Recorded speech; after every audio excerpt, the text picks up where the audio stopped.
We have our finance minister from Guyantor. We have the man helping me with the development from the public end. I think it's a matter of time for people to step in. Look how you talk about some of the leaders. You see, we have had a lot of leaders from the southeast. But the people from the southeast are not many as compared to the people from the northern region. So have they stepped up, politically navigated a way, convinced us to vote for them? They have to do something. Because if there was a small group of people and they are being able to be in leadership, top leadership, it means that numbers is not the only thing. So we are telling our people from these other tribes, step out. Okay. So let's go back to your position. Upon your ascendancy to the superintendent position, where did you meet Nimba, and how far have you reached in terms of development? I met a Nimba that remains industrial. I met a Nimba of hardworking people, but I met a Nimba that was yearning for leadership. And I know they were kind of pessimistic and cynical when I got here. Yeah, as a young woman, maybe she has not been here long, but I wasn't worried about that because I know I had my people in my DNA and I had the president's agenda to push. And I told people, I said, President Obama said, don't worry about the cynics, they will achieve the least. So at the end of the day, I came providing that visionary leadership along with my team. First of all, as I came into Sanikole, the first complaint I heard from my people, and health superintendent I will not stay here. It's the seat of government. It had been a panel for years. Superintendent lastly stay in Kanta. And when I entered here, I told them, no, the superintendent will work from Sanikole. They thought it was a joke. But here we are today. And then some people come and say, thank you for renovating the superintendent compound. No, it's not renovating the superintendent compound. It's restoring the seat of governance here. For me, it is bringing a historic ties that Senegal has to the OAU, which is now the EU.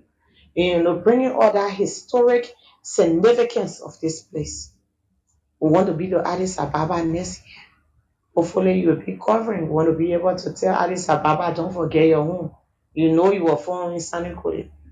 Reclaim your historic ties to Senegal. This is where President Sekou Toure, Kwame Nkrumah, William Fakanara Shadrach Todbon came. As you are sitting here today, you bless my son. The grace of leadership may go with you. Amen. It is a powerful place. That's So, interesting. yeah, it's a powerful place. So for us, just restoring dignity here. Okay. And so now they come, they say, Soup, thank you. We used to worry about a place. They are what great place. But today they see the government is restored. So I told them, I said, I want to ask you. Before I heard to 6 o'clock, when they start here and blow the whistle to bring the flare down, you can't walk. I can't even bring it back. I'll be putting you in jail for walking and we laugh. They say, yes, too. And it's funny. They want to see that system of government again. Why they say the flag is coming down, you can't move. The flag is going up, you can't move. So the first thing I'm happy that the seat of government has come back.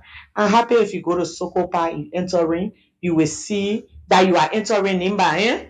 You will not be thinking where you are if you're still in Bon County. No. When His Excellency comes here, when dignitaries come, our chiefs are not people, they are respectable people, they are the land owners. They will not present cola and chicken under the hot sun. They have a rest area, welcome place, that even more comfortable than where we are sitting. Go to Soko Park. And they will be Yeah, I think I've receiving, been there. they I will took be I took photos receiving, in there. they will be receiving dignitaries there. And right now we are working on the Tapeta Governor's Mansion. I want to be able to work from upper and lower Nimba. I want to go there and the people feel governance. I don't have to go there one day. Let me run to Jacinto to sleep there. Where will I be? No. Right now, we're resoluting to work in Butuo, where you also have a presidential palace. When the president is here, he's making a tour. He feels comfortable any part of Nimba. Central Nimba, Sekle P, the guest house, the silver compound. We are working on our project in Monrovia, having a property of our own there. Because every country me will go, we pay plenty of money for the players, then for a few time for them to stay somewhere. I feel it's a waste of money. We can invest in real estate, want to invest in agriculture, want to be able to grow our own, want to have an agricultural account that we can be able to invest in agriculture and get the mountain will not always be here. So these are few of the development agenda. Tourism, a big part, as you know, is part of the president's agenda. You see, we have the Eco Lodge. We are fighting hard with Lake Tita. The only thing that got us here is because we have to relocate the market. The market is under new market is under construction. The second part. Once that is done, we have Lake Tita taking over. We have the blueprint. We have the investors, and we're working with tourism as well. So you will be coming to Nima a lot. Okay. So if you look at the CDA, the Content Development Agenda, if you look at how it is structured, um, we got two kind of projects. You have the special projects, like some of that will be superintendent project, like maybe a tourism project. You also have the district projects that come from the people. Consultations were done. Swedish government was there. Ministry of Finance were there. That filtered into the national development agenda. Our people were asked, what do you want in year one? What do you want in year two? And these projects I'm explaining to you are many special projects. So, for example, we've just given our contracts in the 19 administrative district. All of those projects that solely came from the people. Looking at your position, are there any part of your TOR, for example, that you think maybe this should be changed or amended as per what you've been working with? Well, we work with the local government act. Mm. We support the local government act. The local government act is fine. It helps in the decentralization. It calls for fiscal decentralization. And it calls for election of superintendent. Many people don't want to talk about it, but I think if you work for your people, they know. I say bring the election of superintendents. We're ready. So if that comes today, I'm ready. you're ready for that. Yeah, I'm actually calling for it. So you work with diversity of people. What are some challenges you have faced since you took over, and how have you cope with them in solving them? We always have a beauty in diversity. When you work with people from different backgrounds, different understanding, even different demographic, age group, it's diversity. But at the end of the day, it's you waiting to say, I'm here for my people. I will understand. And there's wisdom in what they say. They may be seeing it from their perspective, and you will see it from your perspective. But at the end of the day, we always find a common ground. We're different, even in our families. We're finding a common ground is whatnot. So before we leave you, what is NIMBA unity as we stand? It's solid. It's rock solid.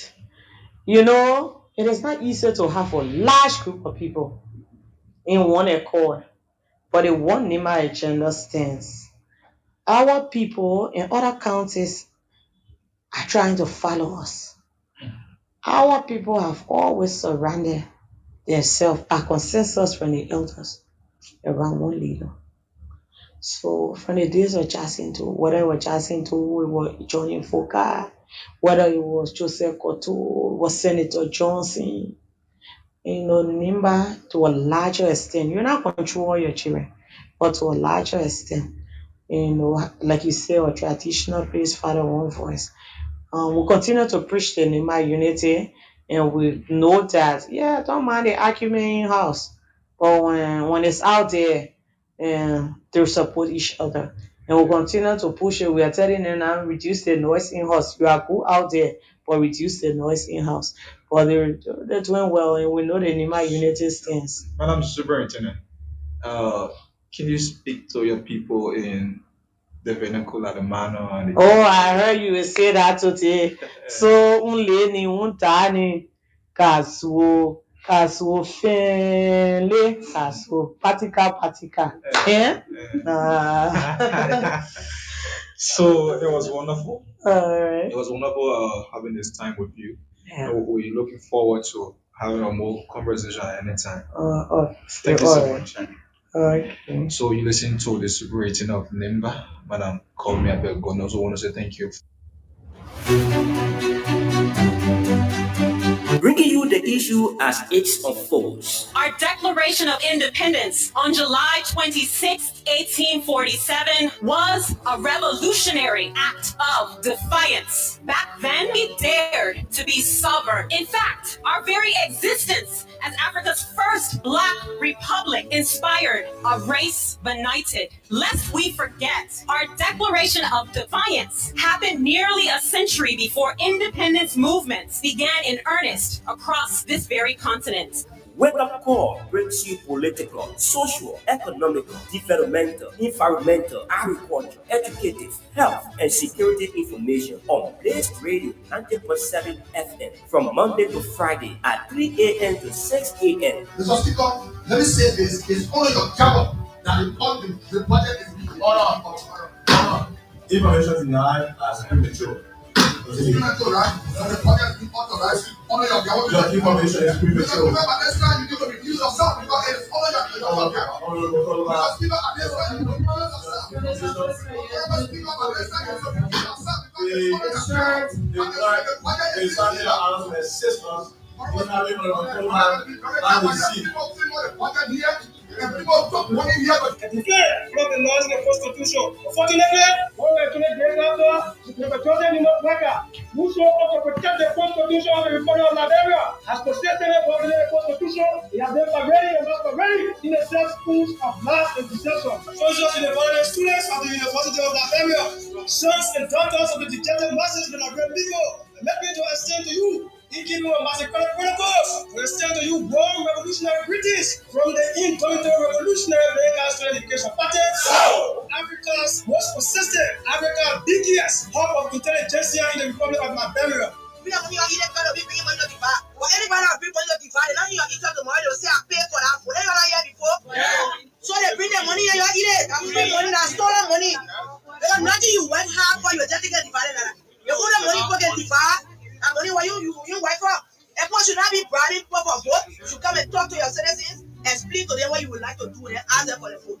If they can't bribe you, tomorrow you will not see. But they make you so.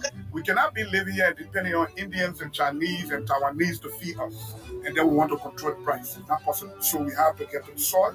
We have to start teaching our children to diversify what we eat. You go to other countries around here, they don't worry about rice price because they eat cassava a lot. They eat it in a different way. They eat it with food, they eat it with bamboo, they eat it with different corn and different things they eat. But for us in Liberia, the culture that if you don't eat rice, you're not eating. Reconciliation is okay. Prosecution is foolishness. You know what? Why did they do TRC? Why did they do TRC after that South Africa? I was not in Ghana. They went to Ghana and the international community put before Liberia, Walker and Co. and TRC. And they threw TRC. So why do you want TRC to make an enforcement with Walker and Co? You all have decided, made a conscious choice to step forward in these trying times to provide support for your different communities. It is an honor. Providing the service of protection means the world. And what you're doing today is a contribution towards the advancement and the development of this nation. And history will remember you very kindly. We argue and counter argue to find remedy in our society. Join your presenter, Ajise Bonyele, on Wake Up Call from Monday to Friday at 3 a.m. to 6 a.m. on Blaze Radio 90.7 FM for the information you can use as tools.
Today is Monday, and of course, it is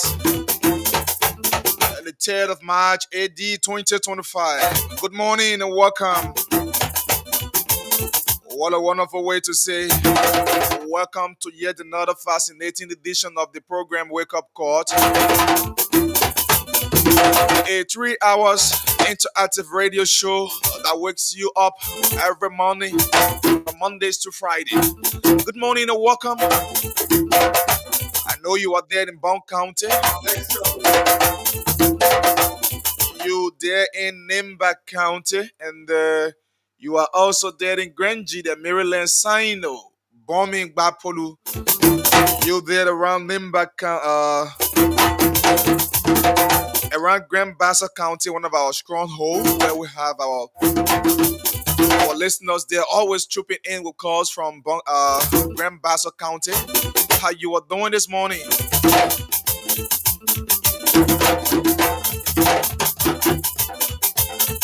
It's a wonderful thing to be here and be here very strong this morning. My name is Archie Sebob Yene. And we're going to be here this morning again, as usual, for our panelists. So this is the instrumental that introduces and ends this program. And of course, I know Mr. Gibson Jeru is shaking his head to this beat. He loves it so much. So good morning to you, sir. How you doing this morning? This program is being sponsored by the management of Blaze and of course the Sina Group Limited. And as you are aware, Blaze is your number one and second to none media institution now in the country. It is up to you to do your judgment. We are not breaking, but the work we do speaks for us.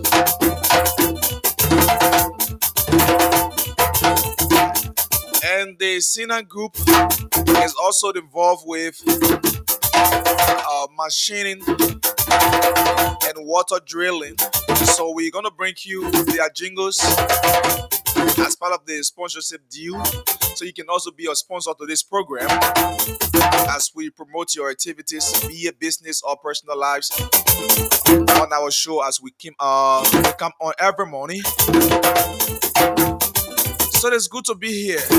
Let's hear from our sponsor. We'll come right back.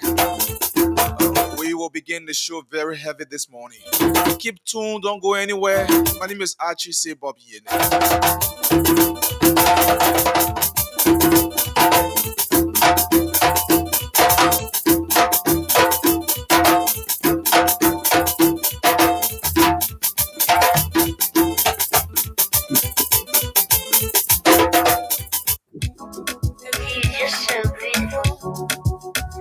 Hey, have you heard of Sinan Group Limited? Well, Sinan Group Limited is a reliable and efficient water drilling expert. Sinan Group Limited specializes in deep borehole drilling, pump installations, and water system maintenance to ensure you have access to clean and sustainable water anytime, anywhere. Services we offer include water well drilling and installation, site assessment and planning, detailed evaluation of potential drilling site. We carry out installation of well casings to prevent contamination, gravel packing to stabilize the well, and proper sealing to maintain water quality. We also conduct pump tests and other evaluations to determine the capacity and sustainability of the water source. We recommend and install appropriate pump systems such as submersible or jet pumps. We connect the pump to the overall water supply network, including storage and distribution systems. We also do scheduled maintenance and prompt repairs to ensure optimal performance and longevity of the pump system. We carry on inspection and evaluation of older or underperforming wells to identify issues such as casing damage. That's not all. At the Sina Group Limited, we do systematic collection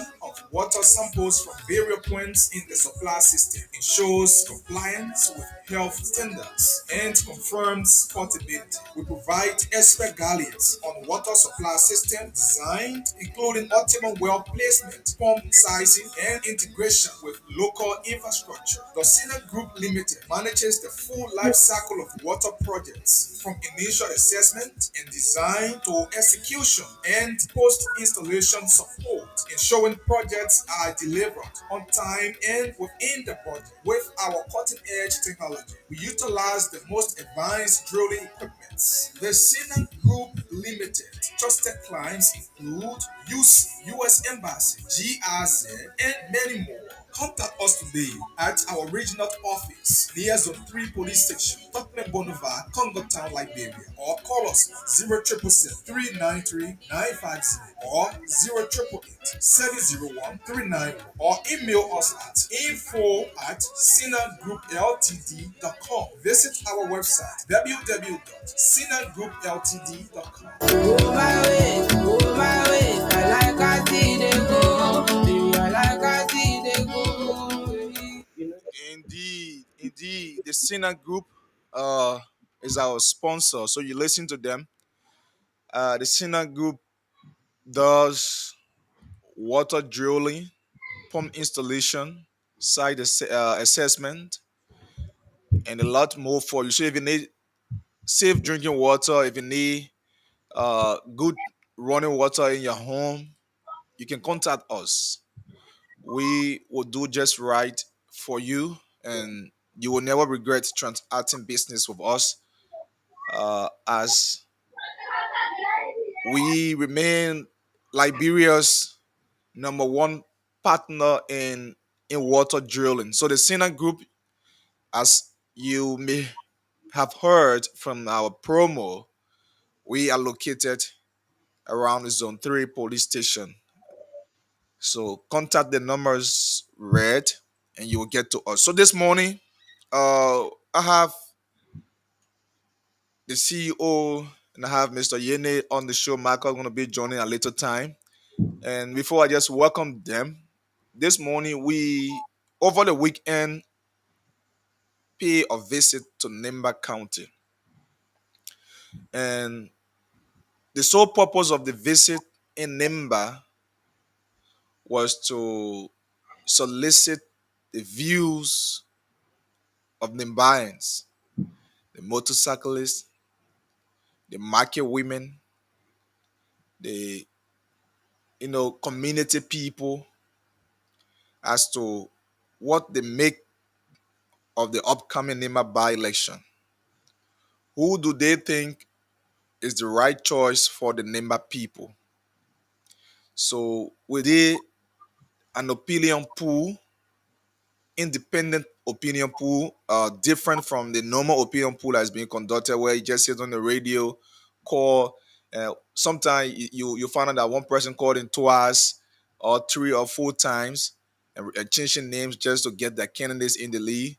Sometimes you find people calling, oh, so this is a radio station doing opinion pool, yeah, go call. But this one, we have to reach out to the people. We go to them, ask them. So we interest you to note many things that they said. So we will be discussing this on the show this morning, holistically, and we may maybe add a little of the United Methodist Church and the Global United Methodist Church saga to it after our discussion. But this is our focus point this morning. The election in Nimba is getting tense, so we have to continue to talk about it. And so let me welcome the team this morning. Good morning, Mr. Jeru and Mr. Yene. Welcome to the show this morning. You are muted. Let me unmute. Mute. Okay. Good morning. Good morning to our listeners. It's good to be here this morning. Absolutely. We are glad we are here. And I've been away for a little bit long time. I've been in and out, just sometimes listening and enjoying you guys doing your thing. I'm glad I'm here early today. Maybe I will leave early. Who knows? Maybe when Yeah, Michael come. But I wanted to come and participate in the discussion of the survey and the work that you did in Nema County. I think it's a tremendous job. So you didn't just do survey, you also had a great interview with the superintendent of Nema County. And we have some video. I think you got some videos to play for us, right? uh, we will not The, play. No, we will not play a video this morning. no, no, not her. I mean the interview in the streets, Ban, Ganta, and other Yeah, places. so we will connect the interview from the Facebook page. So as we go on, I will play it on the screen. Okay, so let me see if I can get it from the Facebook page, edit it, and send it to you. Okay. So Mr. Yene, welcome. Yeah, thank you very much, You are Archie. muted. Just unmute yourself. Hello, are you getting me now? Are you getting me? Let me see how I can. You getting me? Hello? Wow, Hello? you're still muted. Hello? I can hear him though. Oh, but I'm not hearing him. I can hear him. Hello? So Hello? I don't know how come. Lawrence, have you played magic or what? I You don't want, know. So you want please, me to hear please you, just, but you don't want him to hear you. But then please, Lawrence go back please out just and log. come back Yeah, in. please just log and come back in. Log out and come back in. Okay, Yeah. I will do that. Thank you. So, so you can just log out and come back. Okay. So yeah, so you want to download it from your side, right? Yeah. So download the one from Ganta. Like maybe we can use the one from Ganta on. Yeah. So folks, like we said, uh, we did an opinion pool, and the result is what we're gonna give you this morning on the radio as part of our work. So it's always good that we reach out to the people. Right. Yeah. So we can just sit here and say, oh, Nemakande by election. How many person supporting Edith? How many person supporting Samuel Koga? And we will not get the actual result we need. So based on that, Let me see if I can send the survey to you, the survey result, and then I have you the guys result on the can. computer already. You already have it on the computer? Yeah, yeah. Okay, So the picture, you got the picture on the computer? I will just display the window on the computer. Oh, you will just share it. Okay, Yeah. okay. Yeah. So okay, Mr. Yene is back. Okay. Welcome, Chief. Are you getting me? Yeah, you are very clear. How has it been? How was the weekend? Yeah, everything was okay. We tell God thanks. Yeah, we had a good weekend. So we are happy to be here. Okay. So we are here again on another national duty where we have come. I say 002. Good morning. Hey, she's following, and I'll call you. You had a fine to pay. You will pay that fine. Oh, okay. So, yeah, good morning to you, mom, and it's good that you're following. And like I said, the result from the opium pool is out, and we're going to be looking at that this morning. And thanks to Mr. Yene for his contribution to the trip and the CEO who made this happen. Yeah, this would have uh, happened without your support, and that's what I appreciate a whole lot. So we are here to talk about that seriously this morning. And I think have you gone through the result? Yeah, I did. I went through the result and I sent you a photo one that you can display on the screen easily if you don't want to share the screen. So, Okay, so let me uh, do that. Yeah, Let me that would do that. be So, easier if you don't. But Achi, let me, while you are trying to get that on the screen, let me say thanks to Mr. Yende for collaborating with us to participate and contribute to the trip to Nema County. And that even shows more your interest in the county as well. Uh, you want to hear from your people, yeah, and that trip was successful in a way because where we wanted to go, we're able to go there. We're able to talk to people and get actual voices of people that and they spoke their minds. So that I want to say thank you very much, Mr. Yene, for contributing to the process. thank God. Yeah, and I think I have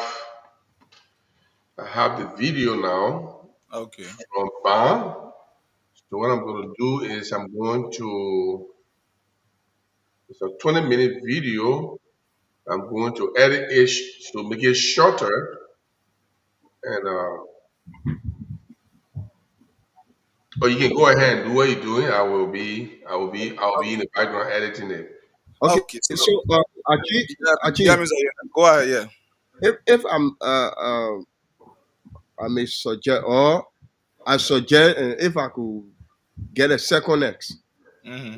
yeah, that we lead the result as it is on the screen there, Mm-hmm. and tally it and get a percentage. I've done that all. Everything done. Oh, okay. So the The man, percent, the man thinking beyond us. the the percentage of manual vote received for the other candidate and bill. Anything there, my man. The thing is wasting time. Okay, So so I think the picture a little bit. Um, that the numbers are small, so So if it's on the sharing the screen. computer, it can be seen clearly because when I open it on the computer, I can see it clearly, and I can read it from. You can read it from there too, right? yeah, it not bad for myself. So let me see. Yeah. Can also look at it from the chat room on my phone. Okay. What is surprising in this pool? Hmm.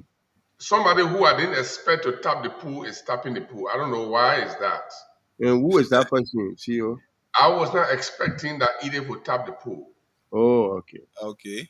and I did not. I expected Koga to tap the pool, but he is 1 point behind Edith. Edith has 20% or 20 votes, and Koga has 19 votes. Mark has 1. Garrison Yellow has 0, 8 rather.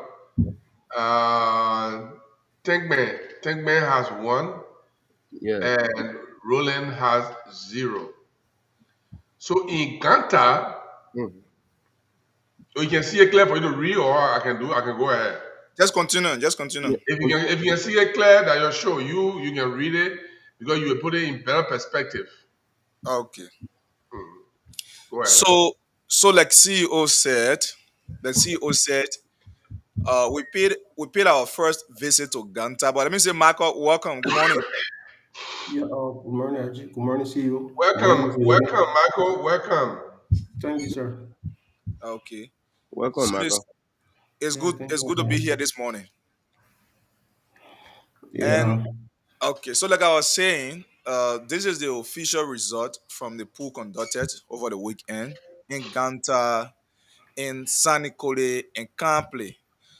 So what we did was in Ganta, we could not move from community to community. So the place we believe that we could find people and more voters, the real voters, could be the market square. So we visited the market square, and there in the market you could find motorcyclists parked there. You could find buyers who have gone to buy, and the marketers themselves. So in Ganta, we were able to conduct the pool in Ganta, and we did it separately. between among the various tribes. So we catalog three major tribes: the Gio, the Mano, and the Mandingo. So other tribes like Pele, Basso, or we just put their others and the four honor others. So honor others, the vote you see reflected could be Pele, could be Loma, could be Va, and other tribes across Liberia that are residing in Ganta that we interacted with. So the overall result from Nimba County, we were able to accumulate 60 votes from across the three cities that we visited. And out of the three cities, Edith Gonglowe took the lead with 20 votes, while Samuel Koga, the representative, took second place with 19 votes. And Mark Bliwon, the former county inspector, came in the lead with 1 vote. Uh, Garrison Yelu also followed with 8 votes. Rachel Matenege Tingman came in with 1 vote, while Roland Duo accumulated 0 votes. And those are factors that we also look at.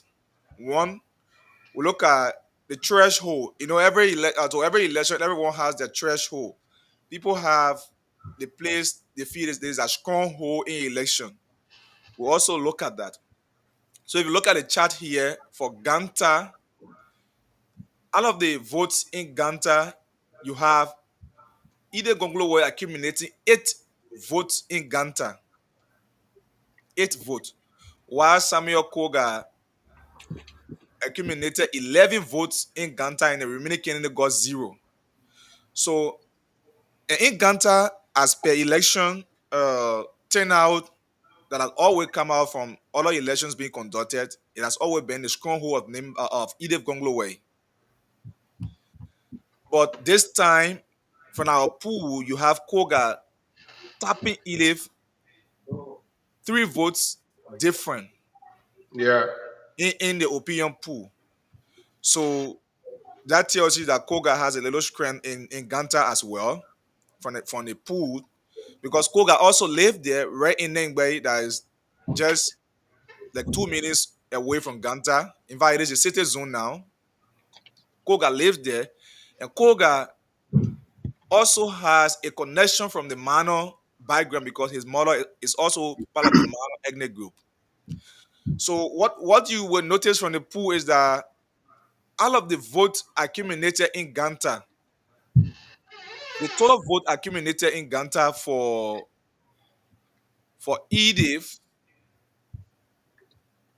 you have just 2% voting for Edith from the Gio in Ganta. You see this from the Gio? Yeah. Yeah, so 2% voted for Edith from the Gio, and you have Samuel Koga having 10% from the Gio ethnic group that voted him in Ganta. That is, the disparity between them was very high, and Edith accumulated that number of voters from Ganta, and here uh in here in Ganta. Hope I'm not getting this. Okay, I'm on track.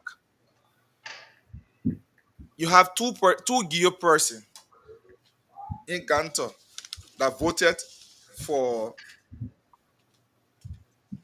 uh That's okay. Edith. Yeah, I'm coming. I want to get this. Okay, I let want, me go there too. I want to base the analysis on okay. So in Ganta you have 8 votes either accumulated for Ghana were all Mano. were all Mano. Yeah, okay. Yeah. Yeah. And you have five person voting for Koga to be Gio. Part of his vote he got. Part of his vote he got in Ganta. And out of the 11, you have three to be Mano. So out of the 11 votes he got, 5% were Gio and 3% Mano. So among the Pele, the Loma, the Kisi, other people are living, they also have 3% from different tribes that are not from Nema voting for Samuel Koga. So that tells you that Koga cut across among the 11 votes he got in Ganta. You have people from Well, diverse background voting him. let me say good evening, good morning, good afternoon from Uh, wherever you are calling People are us coming. from. Okay. See you. Are you playing that? Okay. Yeah, trying to edit in. Okay. So maybe you can just mute yourself. Yeah, sorry, guys. I'm sorry. And from Ganta, like I said, you have either the entire 8 votes either got were all Mano people. And the 11 vote Koga got, you have 5% to be Gio, 3% to be Mano, and other tribes 3. So it tells you that he cut across. And going to Sanikole.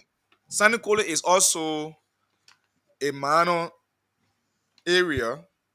Sanikole, you have Edith Gonglo Way. Edith Gonglo Way, who also took the lead in Sanikole. Yeah, so in Sanikole, Edith got 12 votes. Koga got 3 votes. Mark Briwon got 1 vote. Garrison has 3 votes. And Richard Tingman got 1 vote. So it is the only vote he got so far from that area. So part of that, again, you have in Sanikole, you have 2 Gio people voting for Edith. 2 persons from the Gio side voted Edith. And you have 9 persons from the Mano group that voted Edith. And 1 person from the other tribe, you remember she was a Kisi woman who voted. And she voted Edith. So that means Edith also cut across in Sanikole, among the various tribes in Sanikole. So out of the 3 votes accumulated in Sanikole, you have one Gio person voting for Samuel Koga, while 2 Mano person also voted him. That means he also cut across between the Mano and the Gio. And Mark Briwon, you have 1 vote that he accumulated in Sanikole was a Gio person. And Garrison Yelu also accumulated 3 votes, 2 Gio and 1 Mano. So he also cut across there in Sanikole. While 1 Mano person also voted for Matenege Tingban in Sanikole. Now, Kample is the stronghold of Garrison Yelu because Garrison has served as representative in that Kample bill. It falls under district number 3. So he has served as representative. So it has always been his stronghold in every election. But in Kample, the vote was between 2 persons, Garrison Yelu and that of Samuel Koga. Samuel Koga was able to accumulate 5 votes. Out of the 5 votes, 4 persons were Gio and 1 Mandingo person voted him in district number 3, Kample City. While Garrison also accumulated 5 votes. So that means it was tied. The vote was tied from our pool in Kample. And all 5 persons voted Garrison were Gio. So we have, like I said, 60 total vote. Out of the 60, we have 11 invalid. The invalid were people who we spoke to, but they said, no, me, I'm not interested in voting, so we consider that as invalid. There are some who express dissatisfaction in the government, for example. They say, oh, other people we elected, they're not doing anything, so me, I'm not voting, and I ain't get time for election. Those are people who consider invalid. So if you look at that, CEO and Mr. Yene and Michael, this is the result from the opinion poll conducted, as you can see. And so far, I think we can just begin from here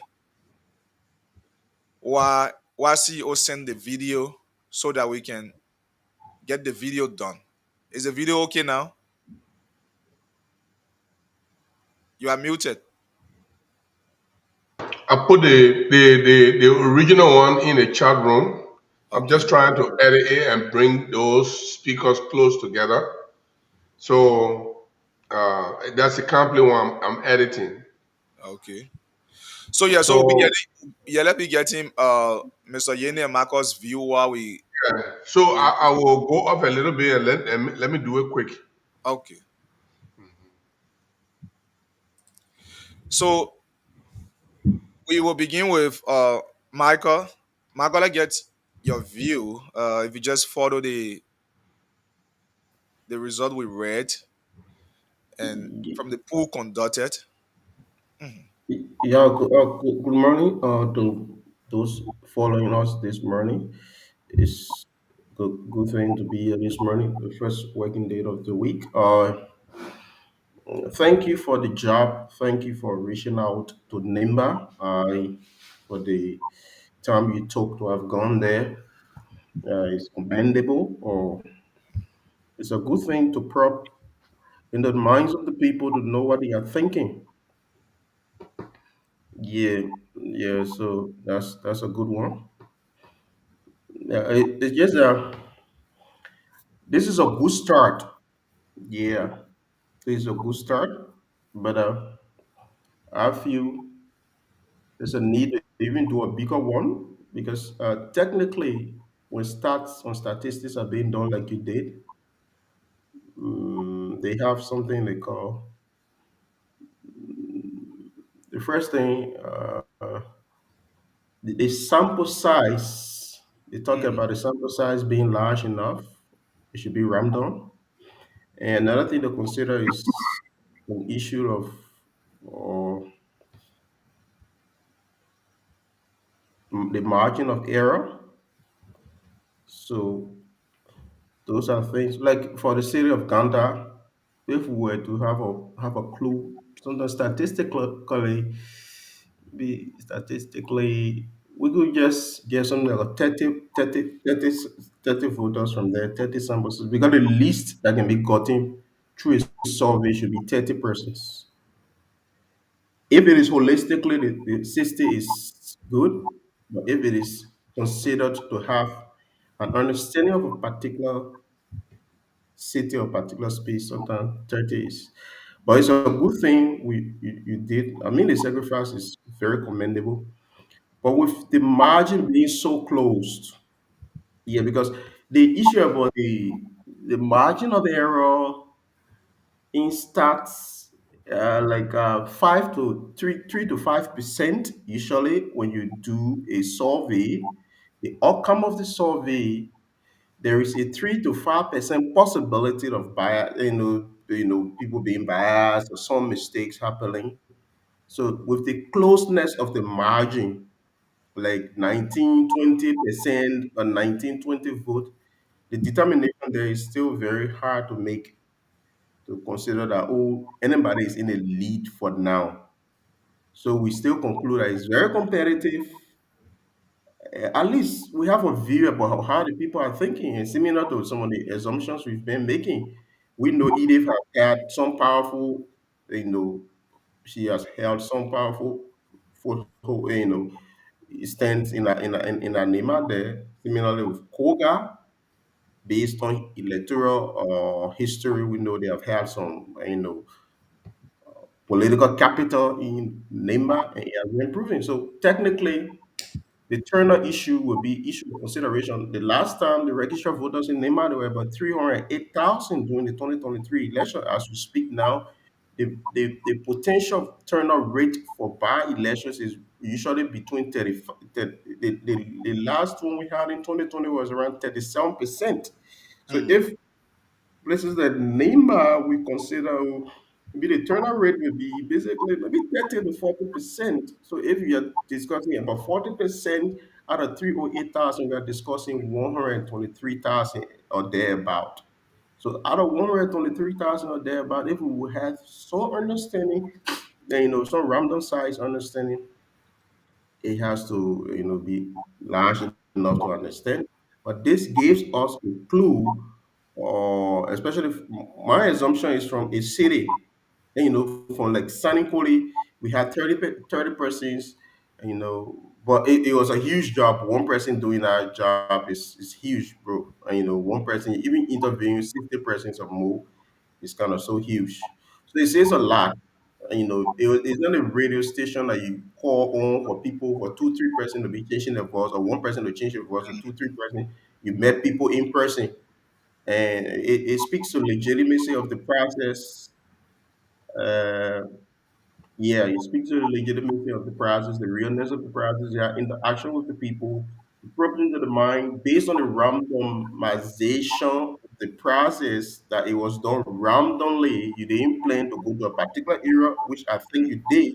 You didn't, I believe you didn't go to a particular area. You just went from, you went yeah. Gantor, you did it randomly on the street. You went Mm, second here, randomly on the street, complete randomly on the street. You didn't plan to go to a particular sector. mhm. Those are ones that help because it has to be random. That what helps. The sample size has to be large enough. The sample size, the sort of the pool has to be randomly done, and I mean, then we consider issue of margin of error. Margin of error usually is between. So like we had a major election the other day, and with this between the election 2023 just in the election internationally. If we are have won our election, we're going to be considered free, fair, and transparent because anything between 1 to 3 to 5% is considered margin of error. There's a possibility that the election commission will have made some error within that particular scope. So the margin of error issue, people here, so we have to tell election committee that one 2%, you're giving 2%, let me be the poll, something like that. So it will have still been considered based on international standard, it would have still been considered as a credible, transparent election, free, fair, credible, and transparent election. So it is based on statistical facts.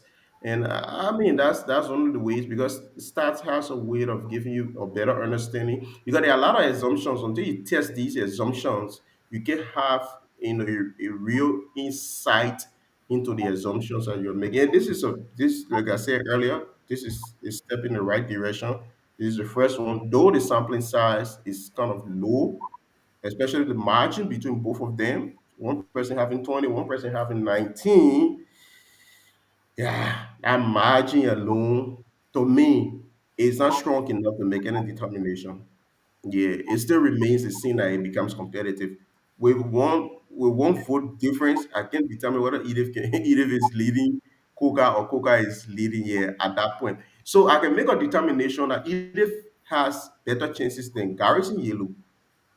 But now I can make a determination that Edith has better chances than Koga. I can make a determination that Edith has far better chances than Martinez Timber and Major Timber. But I can make a determination similarly with Koga issue. So Koga and Edith, based on the numbers that we've seen so far that were randomly done, is competitive.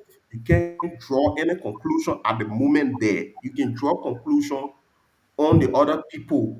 Yeah, you see now there are two formidable candidates in the race. There are two formidable candidates in the race. So, but you can't draw any conclusion because they are equal in strength based on the pool so far. 60 random persons asked, and you were able to get Out of the 60, you got basically, well, what was it, like 39, right? 39. 39 persons out of 60 went for two Yeah, people. yeah, So yeah. those 39 persons out of 60 that went for the two people that are competitive. The rest of the people, we can say, they are not as So competitive as looking those at people. looking The at other lesson is factors, basically, like Uben, speaking of the tribal, because this is one of our focus to know whether this communities actually play. What could be your analysis on that as well? Looking at the difference per trap. yeah. So I'm looking at the difference per trap. That's why I'm saying the size. So the size of the number of people from each trap.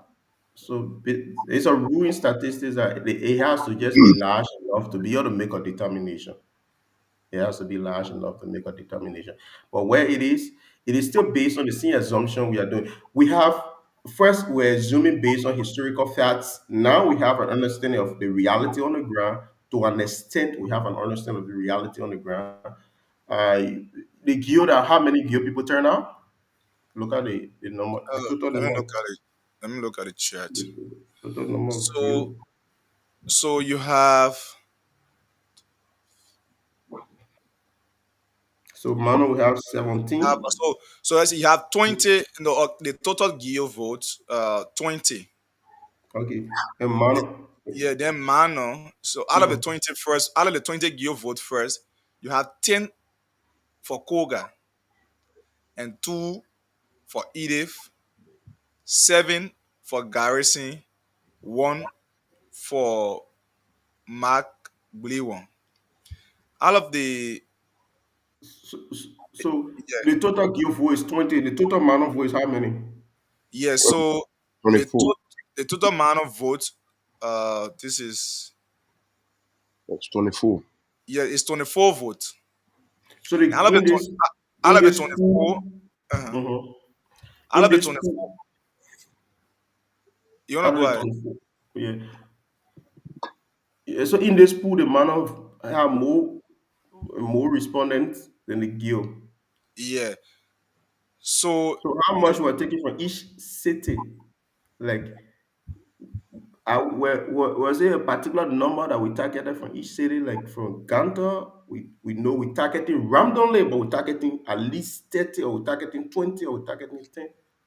like okay, for Gantor, for okay, that beginning of this shit currently in my hand. For Campley, the total vote we got in Campley, because when we entered Campley, actually I felt a little disappointed because the turnout was in Campley was a little poor. So we were able to accumulate 10 total pools for Campley. 10 respondents. Okay. Yeah, yeah, 10 respondents from Campley. And all of the 10 respondents had 9 to be Gil and 1 Mandingo. Yeah, so company is largely a gear setting. Yeah. So so that's where we drew our conclusion from. And and in Sanikore, we also were able to get, where's my pen? Well, I left it out. So in Sanikore, we got uh we got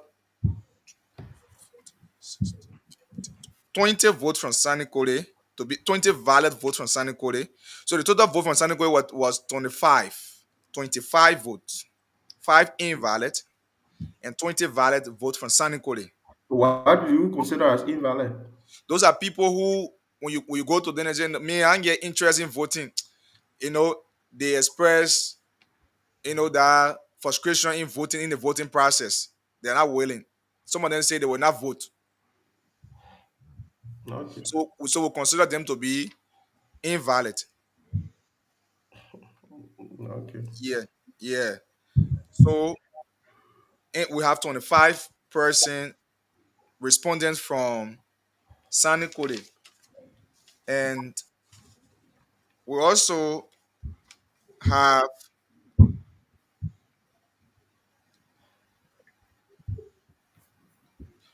the same 25 respondents from Ganta. Out of the 25 responded from Ganta, you have six invalid votes. Okay. Six invalid votes from Ganta, and out of 25, six out of 25. So yeah, those are numbers from per cities.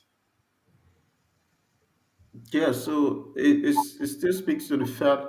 So the Mano, the Gil, so yes, so the settings that we went into. What are the settings like? Gil dominant? How many Gil dominant? So How many Mano dominant? So it has a part to play. so But yeah, so the it says also Ganta. that there are three things to consider here. There are Mhm. few things, not just three, but few things. Like the invalid vote, there are people who are still undecided voters. I don't think that one is really invalid. At some point, they are undecided voters Yeah, at so this no point per because of our some. record, for our record, we consider it that way because that's what because Okay. yeah, Yeah, because some of them are still undecided because of the shocks. Some of them are still very good. undecided because they are disappointed.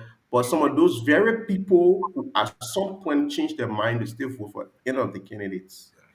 That's why when you're doing stats, sometimes based on those who the undecided number of it is very keen to take note of the undecided and where can they sway possibly. So if somebody is undecided, they are undecided for a reason. There's a possibility that the undecided voters can lean to a particular side. But the issue of Garrison having like certain percentage of the vote speaks to the fact that though the Guild may have a stronger foothold in certain parts of the county, but the vote will largely be divided at some point. This still brings forth our assumption that by virtue of having more Guild candidates in the race, the known minor candidate will have an advantage. Because Okay, the issue of maternity thing, but maternity lost the election in district now. Maternity, maybe he gets going there to try to do something to reduce either vote, but everybody knows that he can win. So some people won't want to waste a vote on him easily. People know that, oh, he's trying to sabotage Edith and all that kind of thing. But it still affects Ely in a way, the same way Garrison is trying to affect Koga. Garrison vote will affect Koga. Yeah. okay, So Edith at this point, so Edith has to do something to change the narrative. Edith pattern of campaigning this time should be focused mostly on uniting Lima. The regular rhetoric she had, oh, she and PYJ, most of the times they disagreed. She and other people disagreed. And she felt that it was about Manon, Gil, something. It has to change. She needs to focus mostly uniting Neymar, cut across with a campaign. You see some few Gil people voted for her. I mean, they got Gil people that are open-minded in the country. So you can reach out to some of the Gil people that are there, use the women card, reach out to some of the Gil women, some of the Gil women organizations. She's a woman. She's a woman of the country. They are Gil and Mano in Nima, Bassa, Mandingo in Nima, but when it comes out, everybody is on Nima end. And your Nimani, everybody comes from that country. Where you come from, where you were born in Nimba. That's what matters a lot. So it's about Nimba representation. So are the women being represented properly in Nimba at the national level? That's a question that the women of Nimba need to answer when Edith gets in the race.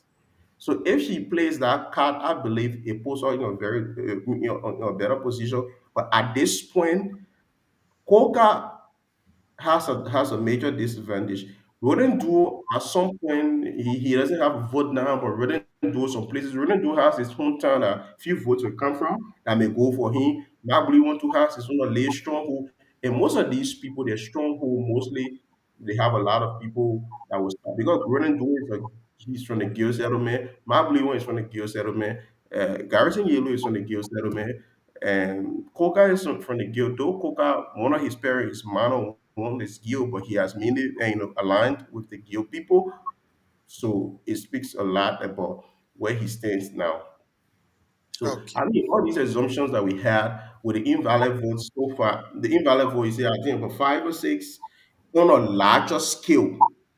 You can conclude that the invalid vote that invalid vote number, the undecided vote, I consider that one Undecided, yeah. undecided voters. Okay, Those undecided voters, those are the risky group of people you can find during election period, especially when you're not too close to the election. When you do statistics, a certain percentage, huge percentage, like 2023 election, up to 18% of the population were undecided at some point when we were doing some poll.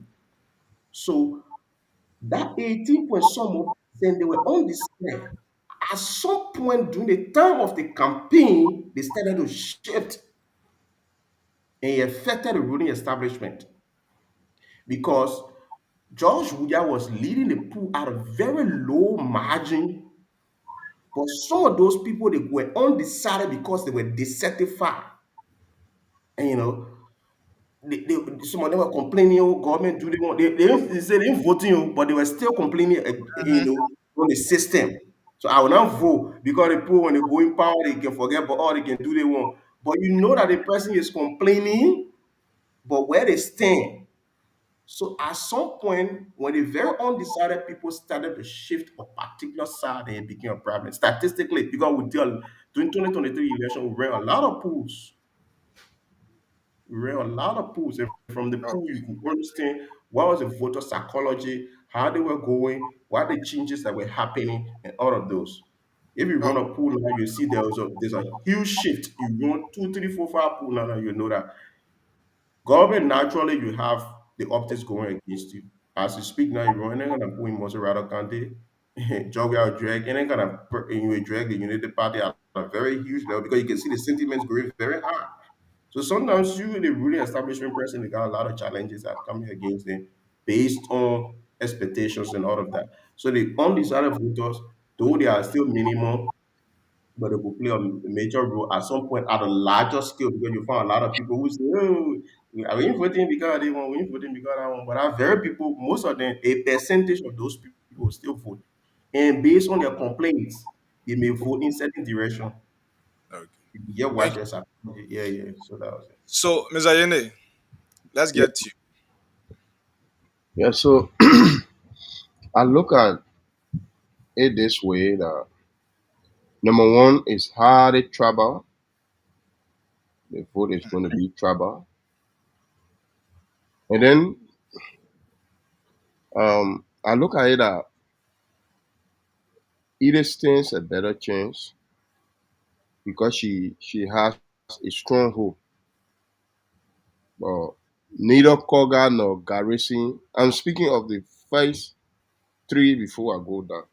Neither Koga nor Garrison has a strong hope. So if you look at here, the total amount of votes, that's about 24 votes. So there's 24 votes. Out of the amount of vote, 24, either got 17 votes from there. So the 17 vote there, when you put it in mathematics to find the percentage, it's about let me get to it quickly. When you find the percentage of it, it's about 70.8. So either got 70.8% of the amount of vote.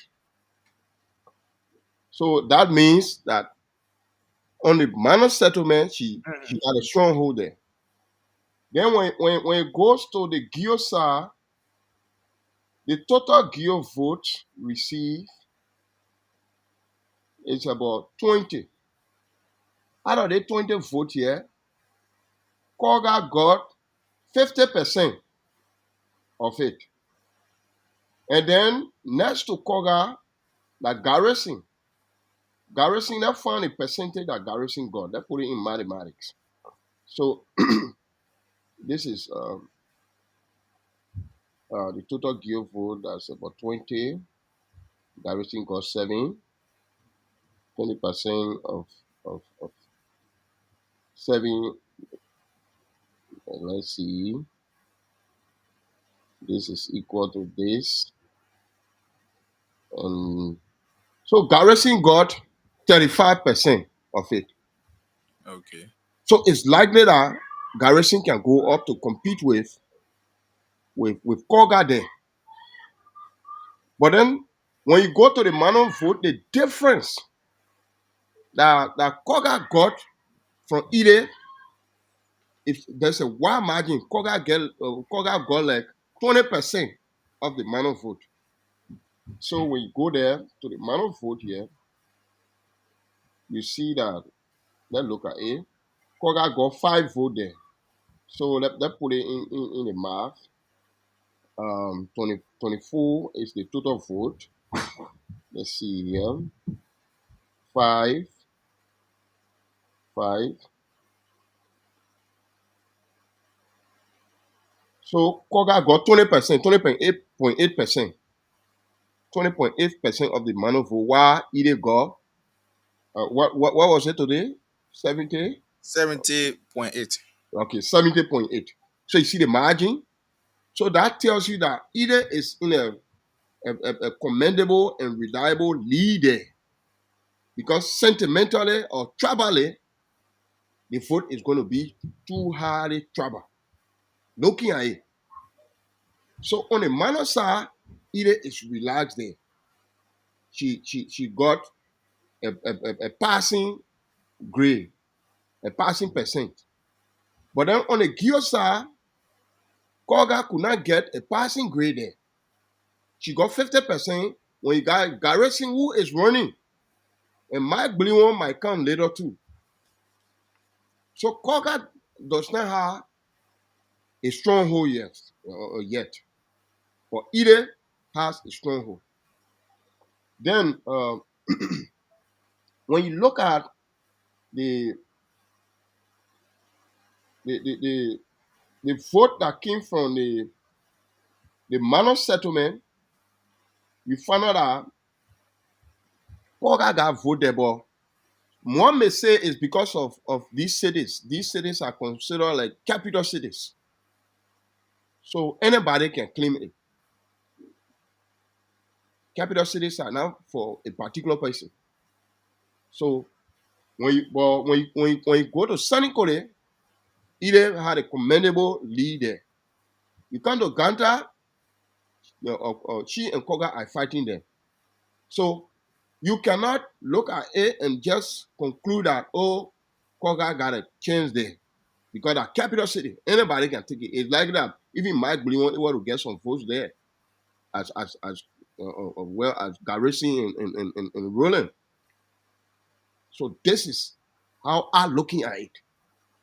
So Ide has to work hard at the Gio settlement or among the Gio tribes to see what she can do there. If only she can get a little vote there, she got it, because she got a commendable lead from the Mano settlement. It has come to be a stronghold for her. But Koga does not have, because you got Garrison, who is actually running. So when you take the percentage of these ones, Mike Bliwon has 0. I decided to make the score the top Yeah, three. the two top. Yeah, we'll just go with it. So let leave Mike and the other people yet. But looking at it now, so this is it. And Koga has to work to the Mano settlement to see if he can compete with Ide. But as it stands, it could be actually Koga and Garrison running now to compete with Ide, and then Ide too running to compete with them at the Giosa. But when it comes to the Manosa, you can look at it clearly that Ide is standing a good chance there. So this is how I look at it. I don't know how you guys see it. So one thing I want us to look at as well, though it's not part of the survey, but could also play a role, is the issue of political alignment. Do you see that having any influence? Political alignment, when it comes to other counties, I can say yes, but not Nima County that I know of. They got no time. Nima County people voting for Unity Party, it was not for political party, it was because of Prince Johnson. It was that the people they are too sentimental. So, but a leave with CDC to decide what to do. But if I were George Weah, I would have really think was because George Weah, one will say that somebody God beating you so that either God beating George Weah because George Weah really harm either. George Weah used money. He supported Jeremiah Kun, and then turn around he stole either victory and give it to Jeremiah Kun. Oh, man, all the things that you by the way you can do analysis And on top. What we are going to do, man? Stop being it is biased. Don't it bring we is are it anything is here. it is the Jeremiah Kun are made to lose the election. You see, no, well, I'm saying that because the jacking they don't want to Let's even stick to come the to start. support either. They are not Let's coming start. CDC, not coming to support either. They acting, they say we got plenty Canada, say we can so they want people. The rest that either took because of CDC. Today, Nimakane people saying, either she betrayed, she did that. It was because of job we are business. You think either could not go and even remain mute? It was because of job we are. But if I'm lying, people will say it. Job we are sponsored or Jeremiah Kun in a Election people always protect his side they own. Yourself when you support that either you want to do everything possible for her to so win. That's normal election. when he supported Jeremiah Kun, he turned around. He didn't won the election. What kind of case they will say they were cheating, but the cheating was not enough to turn the result around. My man, anything that is not done properly is not done at all, especially legally. So that means that he won the case. But Joe, we are then the way they did. He want get Prince Johnson and Jeremiah Kun to be certified. He want to please them. So he want get in that position by all costs. That today, he went hunter him. That's why you want call up, you want even to call up shaking hand with Jeremiah Kun and say, that thing after the commentary, you're not in the chair again. You did it to yourself. So now the jacking, CDC, the effort that either apply, the rest that either talk for their business, they're not coming straight to even petition all the people. But they call people that Mike Blue actually from the time I interacted with Mike on the platform here, I really love Mike, man. Mike is even better than I am, man. And I supporting Mike will be the next senator 2029, replacing Yan Twaye. I'm telling you. Why you do? Look at So, and the conversation. like Marcus said, Mhm. like Marcus said, the numbers, the numbers that show here. I come so. As I was saying, all CDC got to do now, call this guy on board and talk with them. Say, your way, let's support our man. Let our man go. But they ain't doing no. They standing by saying, you're plenty. Say we just remain mute. You go by yourself. Mike Blunt can understand. Call Mike, call Garrison, call them and say, oh, what we do? Let's carry our man the way she had taken, she had taken the race, the way she had taken all the things. She had done all the things for us. But they didn't want to do it. Why? Or actually, you are saying something. So, like I was saying, like Marcus said, sometimes the reason the numbers you see here, Mhm. like it was last night when I was comparing the report. I came late last night, so I have to compile the report last night. It was when I even realized that it was just a one vote different. Yeah, because the result is not that enough to show that somebody will just holistically, be in the lead.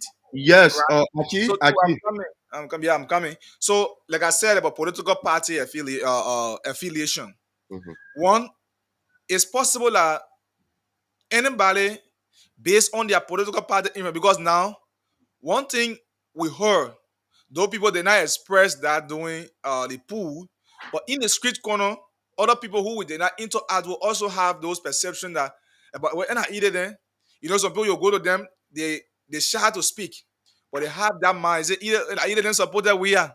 They have that mind. Yeah. And you have other people, now I'm coming now. You have other people who do say, okay, Jeremiah Kune, same way you elected them, what are they doing for us? You also have those people. Now, Mark Buliwon, like you said, Mark Buliwon is from the CDC. Garrison is also affiliating with the CDC, and you have Edith also affiliating with she affiliated with the CDC during the 2023 election. Now, mind you, the newly constructed party, the CMC, the Citizen Movement for Change, that has their inaugural convention in Nimba on Friday, on Saturday, of Musa Berite, where he was inaugurated as the flag bearer of that party.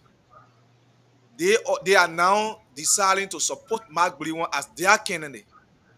And it is from what I've observed and what I've investigated shows that it is 80% confirmed that Mark will contest on that party ticket. And mind you, this is what will happen. You have people from opposite view of the government who are all oppositions to the government, and from the same very legislature that have this enchantment with the government already fulminating this political party.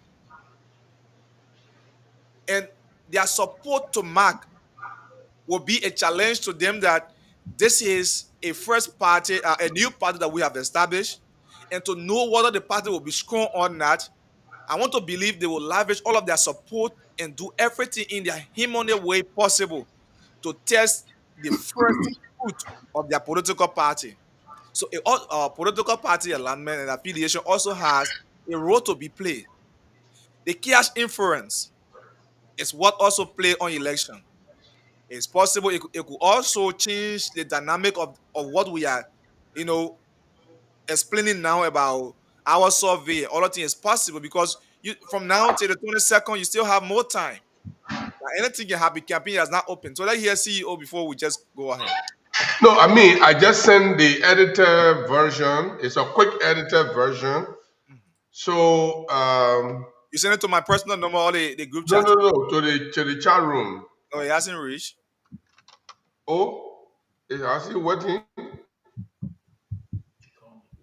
Yeah, so it's still loading. So just continue while it loads. Yeah. It's, it's on the Look, way. you were explaining an interesting dynamic here about the election.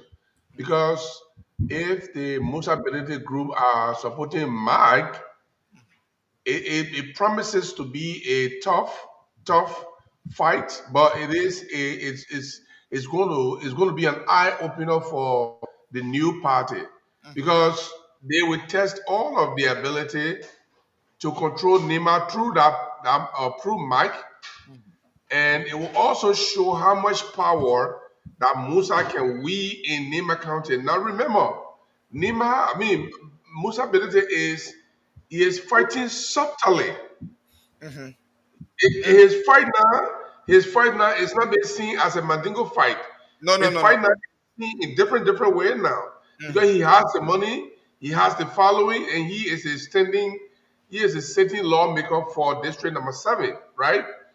So it's going to be a testing ground. This particular election is going to be a test for the CMC, whether they can wield power, or even if they can, it might come second. It might even come second in this election, in this by-election. It will prove a lot for the CMC, and it's going to give Benete a seat at the table of people who are competing to control the political landscape of Nima County, and we are waiting to see. Now, I saw that in the survey, the only female candidate is leading in the survey. Um, I think the whole strength came from the manor belt. However, the survey also points that she might be a force. She might not have all the money to do what she wants to do, but she might be the force to challenge those who are favorite, like Samuel Coker, like Garrison Yellow. These are people who are considered. Why the thing is not loaded. Yeah, it's not Let really me, loaded. let me put it back. Wait. is to start behaving like that. So I don't So know if I believe that either Gonglo where is going to do her best in Nima County. She is going to try. Um, she's going to try to fight, and that fight can use something if if she wins this election. It's going to turn the whole tide. Then Samuel Koga is not going to be considered as the favorite anymore. Then Samuel Koga will have to fight to bring himself up. Then we come back to Jeremiah Kun, who is now going to be the godfather. Because if either wins, either may not be the godmother for Nima County. She may not, but she's going to make a lot of impact.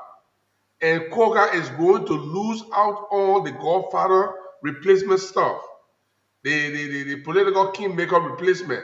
He's going to lose out on it, and then everything is going to reverse back to Jeremiah Kun, in my belief. So, Okay, I think it's loaded now. actually, as you were saying about the number, you said the numbers, the marginal that were, A loaded but now, right? then no, it's still on the this way. this is the situation. The vote looking at it there is hardly trouble. So when you go through trouble, you find out that Edith stands a better chance because she in a commendable lead from the Mano side. But when you go to the Gio side, Koga is not in commendable lead. Koga is competing with Garrison. Yes. Koga is competing with Garrison, and you will see from the women group, they will come out to support either because the women are raising concern that Nima women have never been represented at the House of Parliament. They have never been. There have So, been so, no Nima so, women to become senator. Nima have so never had I think a senator before. it will be basically on how she runs her campaign. Yeah. You know, the issue of the data, like you want to emphasize the travel thing, is good. But from this particular sample size, we can Mhm. be so sure to draw all the conclusions based on the weight of the sample available. Yeah, That's we just know, my but thought. But the fact that you're talking about but the analysis, you can be, you can be giving all the deep analysis into just the number of people that turn out. So that's the thing. So 70%, yeah, that's a very good thing. But yeah, at this point, so 70.8% in and our view, we 50%. agree to the fact that with the number that turned out, Mhm. Garrison will obviously incomplete in other places will obviously put up a challenge for Koga, which is now a good thing for Koga. Matt Blewo, on the other hand, at some places, Ajib, Mm-hmm. Mutability district is dominated by which of the tribes? Like, Mano and yeah, I think it's 70% Mano and 30% Gio. okay, so okay, so basically the amount of people, whether they are in a particular district, they will still want to go after for whoever they want to go after. But the Yeah. Mandingo people, based on the CMC thing, I don't know what's the role of ACOP there, but they may follow Musa lead because Musa has have some influence in our district. He has No, done no, some no, things. no, me. Manigo people, they will follow Musa. They can't vote for different person other than Musa. Yeah. Most some of them will follow Musa and all of them. When it comes to county decision, people need to understand county politics. It's different from national politics. In a county, nationally, people will follow, sometimes they follow their leaders nationally. But when it comes to county politics that has direct impact on their lives, or the district politics that got direct impact on their lives, in most instances, they themselves have personal insight, understanding about who that particular person is. I remember during 2023 election, there were some districts we went in, we're talking to some of our grassroots that supported the president, and they had particular issues with those candidates who were putting forth to them because they themselves had their personal interaction with some of those candidates. They had their own personal problems with those candidates. And no matter what you say at some point, they may agree with you, but you know that they wouldn't, they were not going to vote for those people. at some point. So when it comes to the local politics, you can't be so sure that everybody will follow mandate. Nationally, there is a little gap between they and the national government. So you could promise them some things in a particular gap, or we'll go up there, we'll do some certain things. They don't have that direct impact on their life beside the assumptions they have, but directly in the local context, they can meet you. You and they have had some interaction. Maybe you're now a good guy. You can speak to people, or they assume you mean, or they assume you travel, or they assume you something that, and maybe you treated somebody from the family wrong. Maybe you put somebody that was connected to them in jail before, or you spoke to one of the relative wrongly or harshly. So those are things that play on it at a local level. And you can be so sure that, oh, locally, because most of the Mandingo men, all the Mandingo people who have had direct contact with Mark, maybe they got their own issue with Mark, or they may have had some direct contact with Ide. They know that maybe Ide is a better woman, or they have some direct contact with Koga, or they have, it plays a lot. Direct interaction plays a lot in politics, because all politics is local according to Tip O'Neill. So the locality in the context of politics, and it ranges from levels, especially at the level of the district and the county. The context there is completely different. It gets wider at a larger level, but in the context, sometimes to really convince people to vote. I remember, like one of the districts, I did a lot of campaigning in a district, one Margaby County. At some point, there's a lady that we have on the CDC ticket. There are places I will go and talk to the children, the young people, and we'll talk. I remember I went in a lot of villages, a lot of places in our place. The enemy, but I don't know whoever campaigned in a particular district in 2023 campaign they made. The places I went, we talk to the people say, "Oh, we vote for we are, but they get she this, they get everybody have their own personal problem. So sometimes there was randomly with beg them, the randomly say, oh, you see, I mean, they randomly agree with, yeah, with vote, but you know within yourself that they will not vote for the person based on, I'm just speaking in the context of the local politics. So we can be so sure that Musa will just have that influence locally because the people themselves will vote based on impact, the direct impact. And, and I think Marco is right, because if you look at the band survey that we are trying to get on Can't, to play, there can't was play. a Madin, there was a Can't play. Can't play. sorry, they can't play in survey that we're trying to play. There's a Mandingo guy that was interviewed, and this Mandingo guy said he was going to vote for Koga. So he already made a choice. Now the other dynamic is, it is not Mark is not a Mandingo man, even though he's being Exactly. supported by a Mandingo man, but he's not a Mandingo man.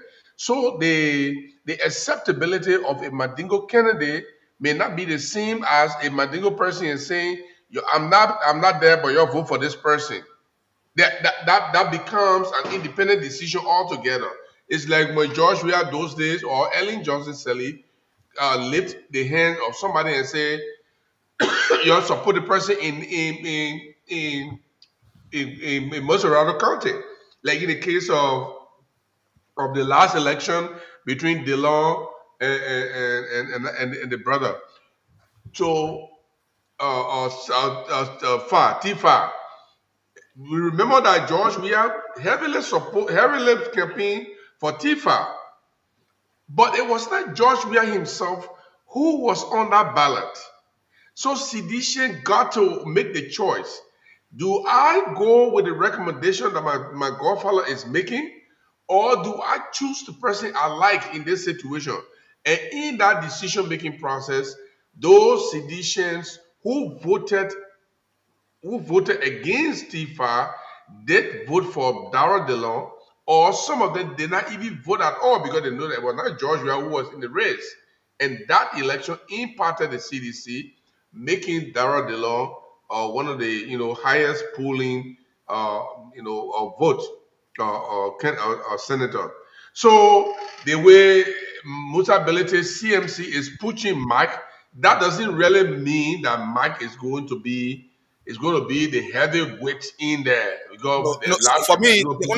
only thing I'm looking at is that one, uh, it could put Mark as one of the candidates because, like I said earlier, you have The CMC thing is a two-factor thing. Belete and his Oh, group, Belete and his group will want to prove, they want to know the strength of their party. That's one. So with that, they will also use the cash inference.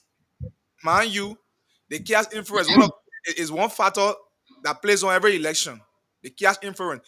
Belete, Belete is one person that is believed to be one of those that chalked heavily during the election, and you still have those people. And this election, Nimba, from the previous registration, you have Nimba having 307,000, And eight.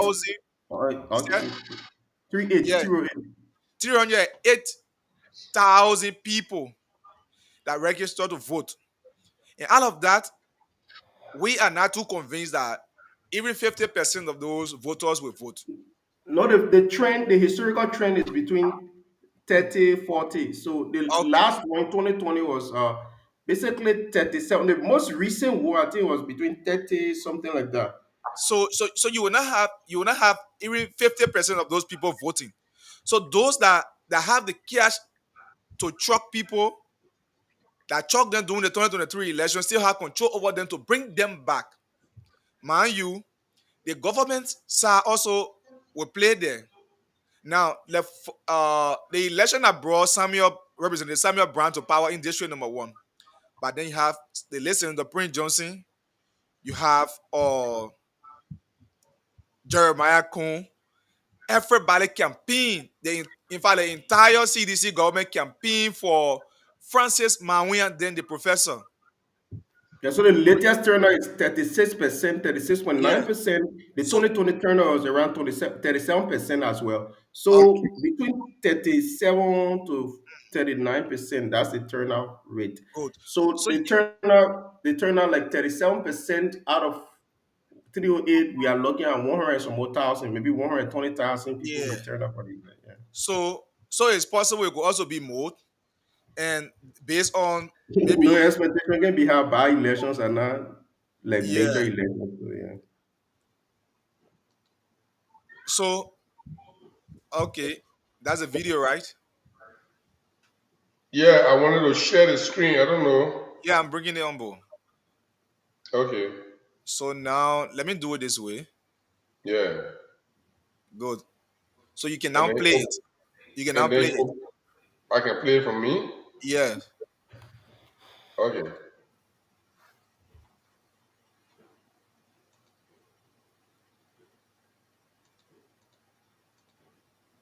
Good.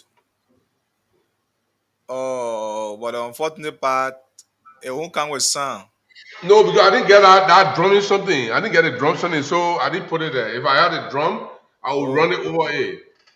oh, okay. Wow, I like this video. So you have to post it on the YouTube page. Mm-hmm.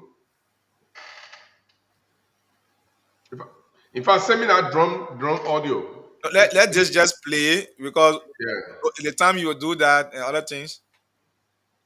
So, So maybe just power it a bit. No, it finished. It finished. Okay. Nima election, as I continue to say, is hard Uh, trap.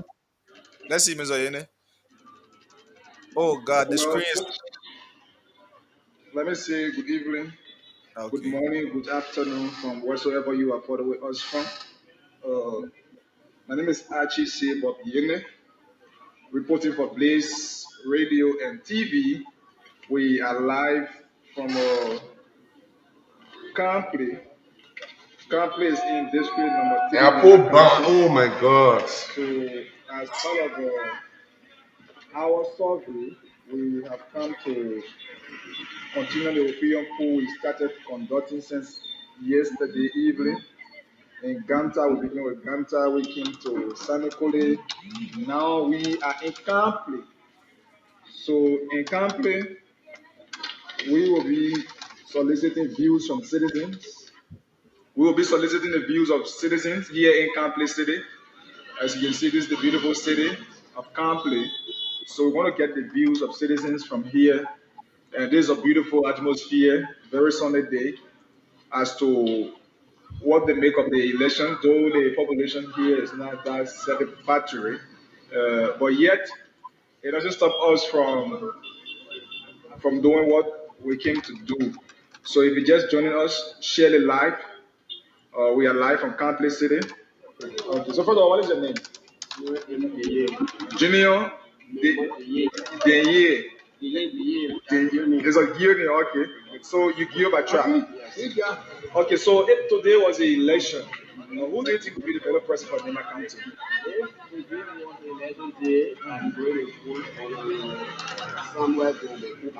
Samuel Koga. Why are you voting Koga, for example? Why are you going to vote Koga? Why I'm going to vote Koga? Because my interest lies in Koga. Yeah. When it comes to development, he is developmental oriented. He has done a lot. I think it's confrontable. Osaka Nwa. Which part of Nema do you hail from? Here in Kample. Okay, so you are Gil. So Osaka, if today is the senatorial by-election to replace Senator Johnson, who do you think would be the best person?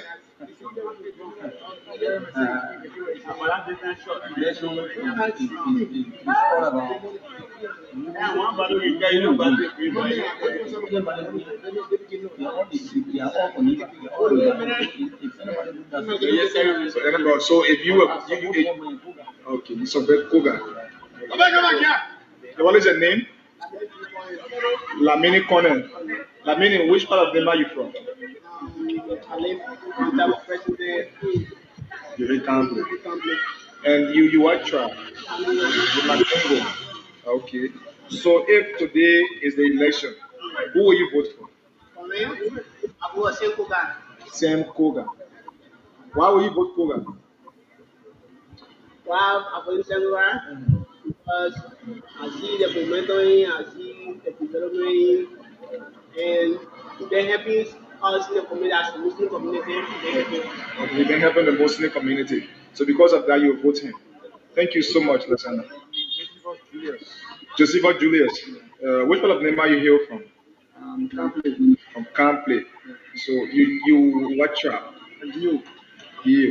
Josepha, if today's the election, who do you think would be the best person for Nema County? Samuel Koga. Okay. Why do you think Nembayan should vote for Koga?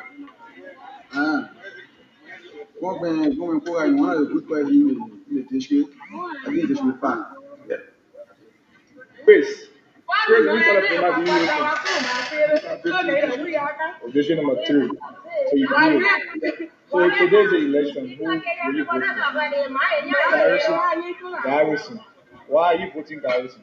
Because the man is united and he is developed auto carry. Okay, so because of that, because of unity, because you want unity in Nema, so you vote Garrison. Yeah. Okay. Thank you so much. Rita, which part of Nema are you from? Zor. Okay, is that a Gil or Mansa? Gil, okay. So if today's the election, who do you think you will vote for or you can encourage people to vote for? The senatorial by-election, you have to replace Green Johnson because since Senator Johnson died, somebody can replace him. So there's a by-election. And in the by-election, you have Garrison Yelu, you have Samuel Koga, you have William Joe, you have Mark Blewan.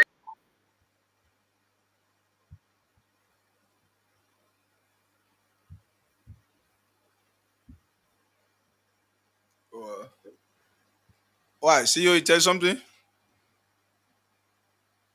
Oh, you are muted. You muted yourself. That's why. Mhm. You still muted.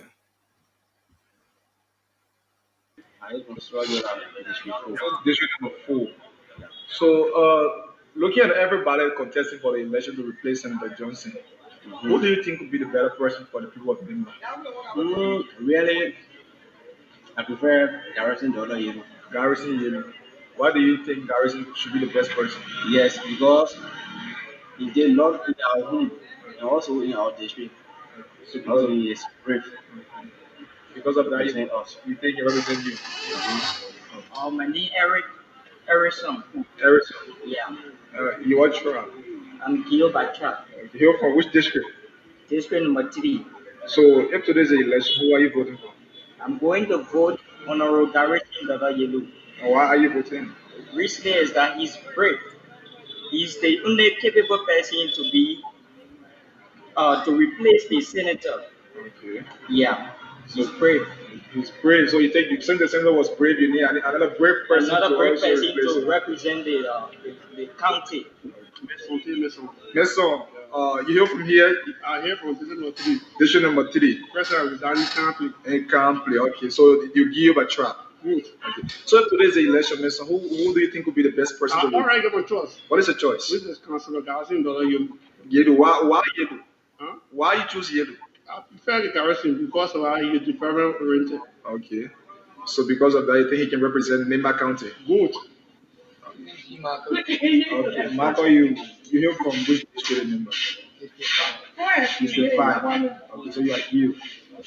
So if today is a senatorial by-election, so that somebody can replace Senator Johnson, who do you think will be that better person? Well, thank for your question. From my understanding, I think for Koga. Samuel Koga is the best person. yes. Why do you think he's the best? Of one of you is Honorable Kuba in a position of representing Tito. So you know the in and out of that position. Then you don't know the man before God will take it. So I decided to vote for him and place him there. In my heart. What thing who to vote for? Yes. Thank you so much. Thank you. Yeah, we interacted with approximately 10 persons here, and yeah, it's a little good number. So I want to say thank you. We will be making our way next to Secretary PA to add up the numbers to know because we will be going to Secretary. But thank you for following. My name is Archie Sekopdime. So, okay. Yes. So that was the camp play. So one thing the video reminded me of is that see up to now, there are many people who don't know that a by-election is coming. They are not aware. Yes, I believe it. And I corrected our mistake from the beginning with Ban Apple Complete, so the new video will carry Complete. Okay. Yeah. But yeah, it was surprising that some people don't know that there is Yes. a by-election. I think the education is not going far enough. Mhm. Right. So we Are will. there radio stations in Ban? I mean in Complete? Yes, there's Canvas of Peace, and there Okay. is So their Canvas of Peace. Then responsibility. there I think there's one faith-based radio station there as well. So there are two True. stations in. You see, this is why I always talk about actually, I think you see the effect of it. When the radio station is not useful to the people, it doesn't do anything. Nobody remembers it. The local radio stations should be able to get to the people, talk about these things, do the same survey that we are doing here, get into the street, take the radio to the people. That's the way radio function better when it comes to serving the locals. And I hope that Radio Camp Peace or Radio Peace in Campley, they should be able to do their job and let them educate the people more so that more people will register. Or I think the recommendation should just go across NIMBA because even yeah, in Ghana, I have to call the names of those participating in the election and let people know when is the election before they could make decision. right. And that decision they're making is not strong. Yeah. That is not a strong decision because just because you told them right there, so they're not thinking about it. The first person who need come into their mind that they like, they will call that person name. But if there's enough education, if people are talking about these people, like take Garrison Yeru, read the man profile, talk about the man, who he is, what he has done. That's the journalist's responsibility. And time will come, that's what we'll be doing, even though our radio station may not reach all the way in parts of Nima, or even if we reach Nima, whatever it is, we will begin to look at their record. That's the next assignment we're going to be getting to. Look at Garrison Yeru. Who is he? He's a lawyer. What has he done before? What is it? What are his weaknesses? What are his strengths? What's about Doing Mike Glewan. Mike Glewan. Who is Mike Glewan? What are his strengths? What are his negative? Why is he supported by CMC? And where does he come from? Can the people support him there? Does he have any good name? Those are things we'll be looking at, and then the people can make an informed decision. Otherwise, they will just vote the same way they were voting before. Okay. So I think we can. You are And muted. I'm going to leave you guys for now, and I'll be in the background enjoying you guys. Yeah, I don't know what you want to make your view on the UMC and the global United Methodist Church before you just go. Yeah. Let me just say something there. Make your point because it is a shame. It is a shame that is coming to the United Methodist Church, because what was voted by the International United Methodist Church is having a ripple effect on the local scene, especially our country like Liberia. You can just imagine, I'm told, I don't know whether it is true, that a delegation of the international conference came to Monrovia and they brought some money, and they said, well, if you guys cannot allow gay to be pastor, we'll carry our money back. And I'm told, I'm not sure, and you guys can let me know later if it is true, that the bishop, he cut corners and went and grabbed the money and took the money. And the other people are angry that why the bishop should take the money when they all agreed that there will be no gay pastor in the United Methodist Church. In fact, the church is now being divided. We have a global United Methodist now, and in Buchanan, I'm told another branch of the United Methodist Church is breaking away. So it is a shame. Our culture, man, this is not that we hate gay people. This is not that we don't like gay people, but our culture. So we should just bury our culture and just go ahead and accept things that are foreign to our people. That will be indignant to our people. It's not. You can't. The Americans, the British, they can never go to the Middle East and force a Middle Eastern country to say yes, go ahead and let gay be so and so. Their culture is a culture. Their religion is a religion. I don't care how you complain about it. They will stone the gay to death. We don't want to stone the gay to death, but we are saying there are certain intrinsic institutions that we look at as a role model, institutions that groom our people to maturity, to a different height of their life.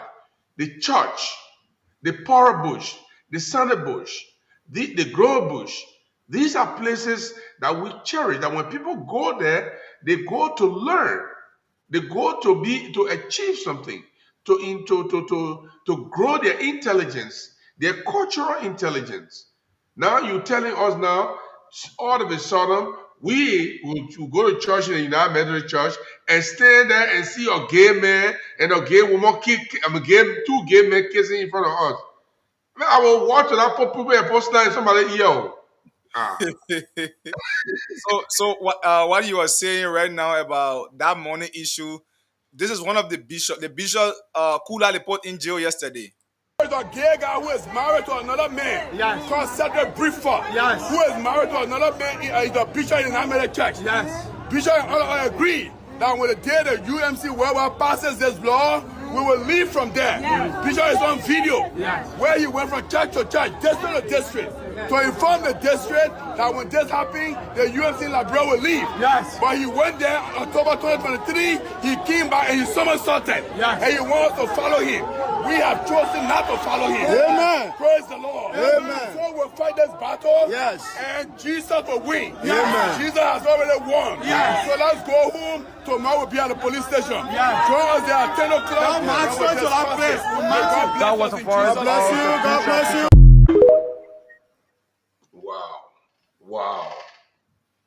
Wow. Yeah. All I can say, wow. So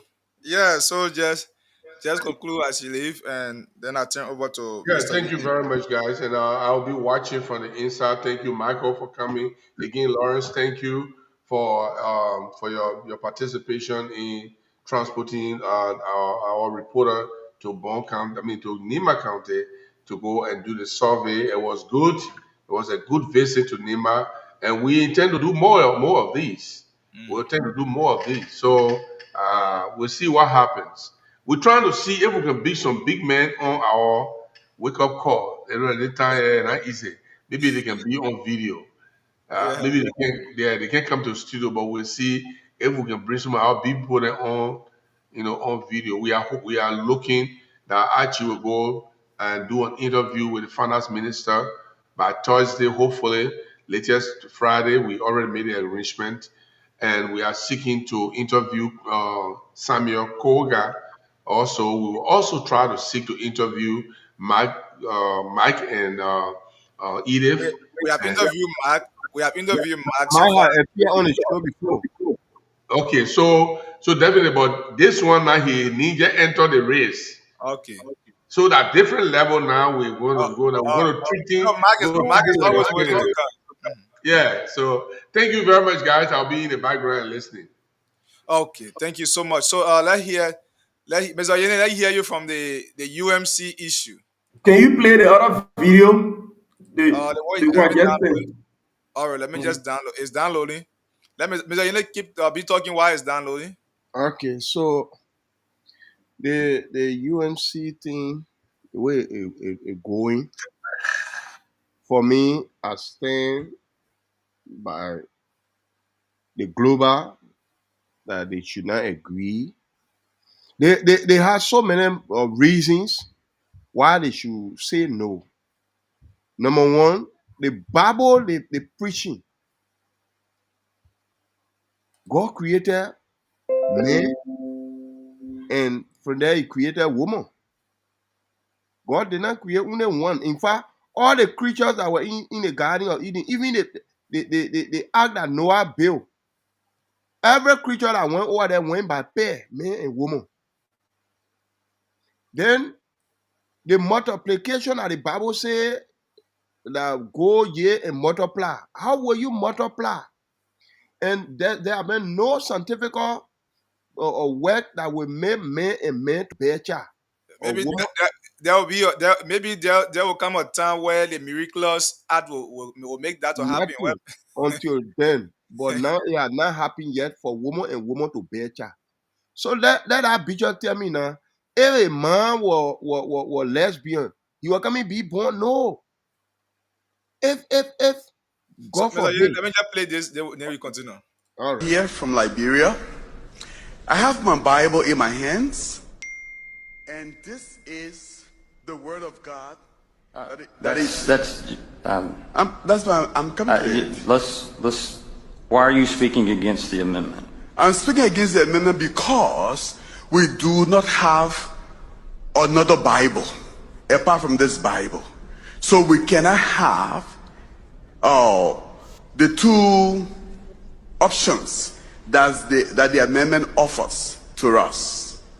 And so I vote against the amendment. That's the reason why I'm trying to explain. Okay. Yes, that this Bible, 2 Timothy 3:16 says, all scripture is given by inspiration of God and is profitable for doctrine, reproof, correction, and instruction in righteousness. When it comes to the issue of homosexuality, the Bible is very emphatic that we have marriage between a man and a woman. And that's what our current book of discipline holds. For the past 52 years, every attempt has been made to alter that biblical truth. Today, we have a majority general conference characterized by liberals and progressives who are doing everything to change the Bible to something else. Because of that, I vote against this amendment. Thank you very much. Wow. Here from Liberia. I have my Bible in my... Wow, that's the bishop that went in jail yesterday. Mark, I'll thank you for that video. He's the bishop that went to jail yesterday. He voted against. Yeah. At the time he was in charge, now the other bishop, By the Yeah. time, yeah, that's what I'm I saying. think this thing should be around 2017 or so. There Yeah, was As a I so call. was saying, as I yeah, was saying, mhm. actually, let me set an example of myself. If my father were a gay man, you think I would come and be born? They are not on earth. So why will you condone such an act? Which of course you know the Bible speaks against it bitterly. What was the cause of the children of Israel prayer not being heard by God, that they used to lose common battle until they got to stone Achan along with his family before? Because when they went to war, God told them they would not steal, but Achan went and stole some gold or something and went and buried it. One that one sin, why the ship could not move, because Jonah had been inheriting there. God sent him to Nineveh. He has refused. I got down on that ship to go to Joppa. They know the story more than me. Until they got to throw him in the sea before that ship could move. So tell me now, you because of money today, you agree. Tomorrow you might get a gay bishop coming to praying over you in a church all that one. You think God will hear your prayer? God will heal you? Nothing until. So, looking at the whole thing, I think the best thing the Methodists can do now is the property they got in Liberia, since indeed they standing that law once the bishops they have passed it or globally or regionally, it should stand. It have been signed into law. It should take over. They can stand their ground that number one, the culture of Liberia does not call for it, and then the constitution of Liberia is against it. So you cannot bring law that will contravene with the constitution or the organic law of the land. So all this one, they can stand by it, and then just recommend that the church be waived to the government, the property they got. So that everybody go on their own and go start. If the gay bishop in Liberia, their gay partner will send them money to pay their United Methodist Church now, gay United Methodist Church, they can go.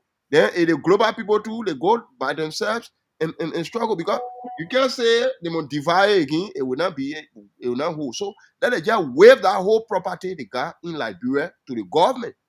Because most of these guys, right now, you find out that Trump not giving them ground.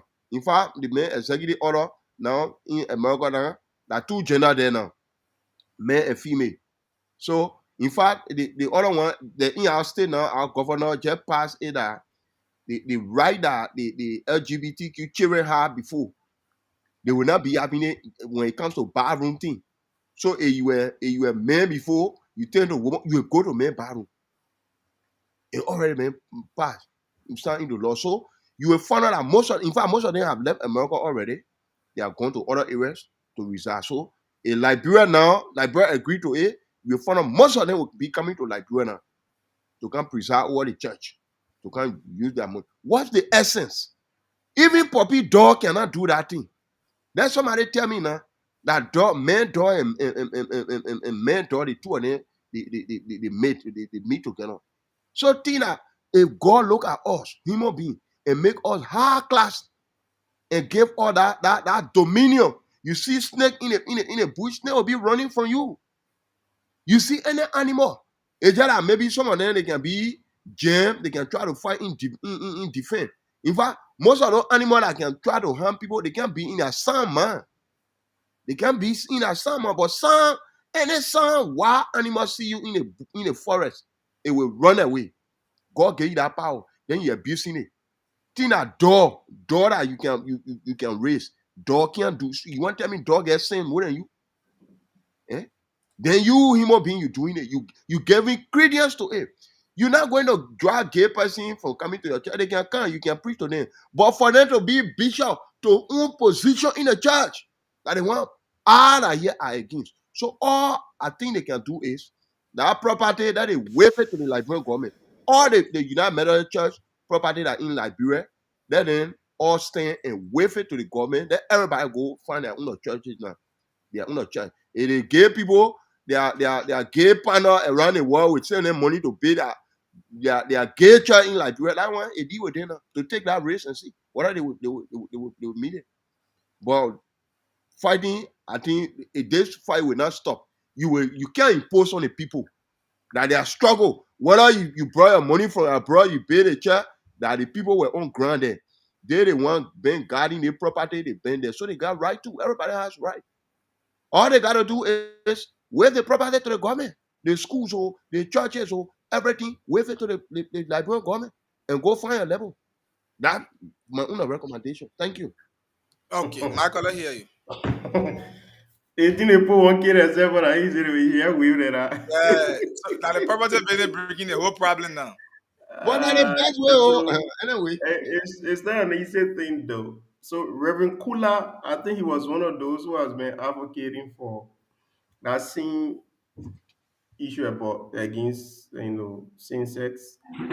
I think he broke away at some point. They went to the Global Methodist Church, but when he voted a few years ago on a same amendment issue, he voted against, and it was done publicly.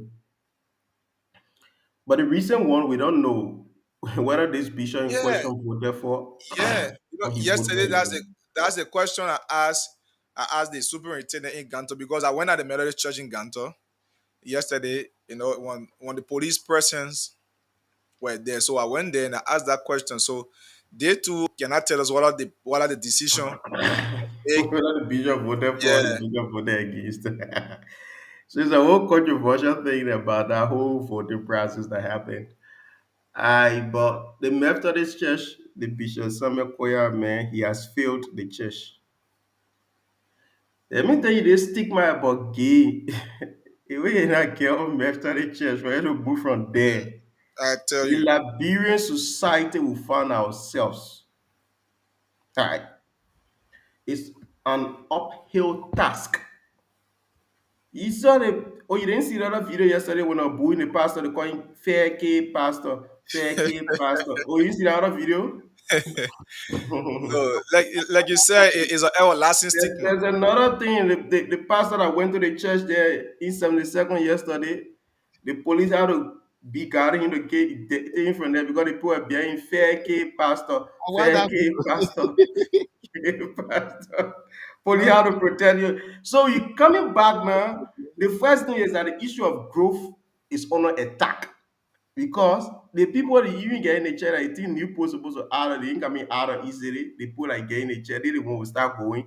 Most of them, their faith have already been tempered with by virtue of the church, even discussing issues. Let me tell you, the same thing that's happening in the UMC now, it happening in the Episcopal Church. The Episcopal people, they said that the same thing happening in UMC, the Episcopal Church worldwide, they do not see sex. So they posted a tradition in Liberia couldn't permit. They didn't even have that conversation with the people. They came back and never talk about anything or what kind of OCA or whatever convention. And people just still operating. That's all. That's just all. Because the culture not call for it. That conversation lifted. Liquor land, not liquor land. The first thing you gotta draw your land. Tell the people my country can't accept it. When you're against your culture, but our culture will try the church in our setting will not stand. The people will go against it. The Episcopal people in Liberia, while the other people practicing on this, they can't even talk about in the church. They come with any kind of meeting from outside to say, people accept gays on it. I want to know him for the congregation. Because they know what are going to be the outcome had they brought that conversation to the people. But the other bishop here, he's so sorting. He's interested in the money. We allegedly heard that he got on there 300,000 when he went down there. They're trying to use his chapter 2 because they feel that money is in the thing. So it's so disappointing that he thinks, and they will not, let me tell you, technically, they think this is, if they don't handle the thing properly, this is going to affect the Methodist Church hugely in Liberia. Very hugely. I think when they get playing with, somebody can, somebody, we just see the thing. So as we speak now, so the only precedent case, when it comes to the court issue, I'm trying to check on precedent cases, is that because I was thinking about it, and two questions came to me. Basically, an issue of divergence, moral, legal, and biblical divergence, and the issue of property ownership. Yeah, who owns the property at this point? If there is a breakaway, because now that the church they are struggling, the core issue is that they are disagreeing based on this whole sin sex thing. That's what most of them are working with. That's the core of the matter. But now, who takes over the property is another question. Yeah, who takes over the Takes property? over the property. So, how does the law or the law of Liberia, what does the law say concerning these instances? Under the association law of Liberia, the most recent association law of Liberia, when there is a dissolution, because the church falls under association, when there is a dissolution of an organization, then the members, the shareholders, they are entitled to a share of the assets when there is a dissolution. So at some point, if there is no dissolution, you cannot argue for that. But they got something they call, if you can prove, yeah, so you can, there is no dissolution in this particular point. They get something they call, so people who are one of the cases that stood up in this only 1983, there was a case in Buchanan Grand Bassa County, the St. Timothy Church and the Christ for all the Christ Nation Church.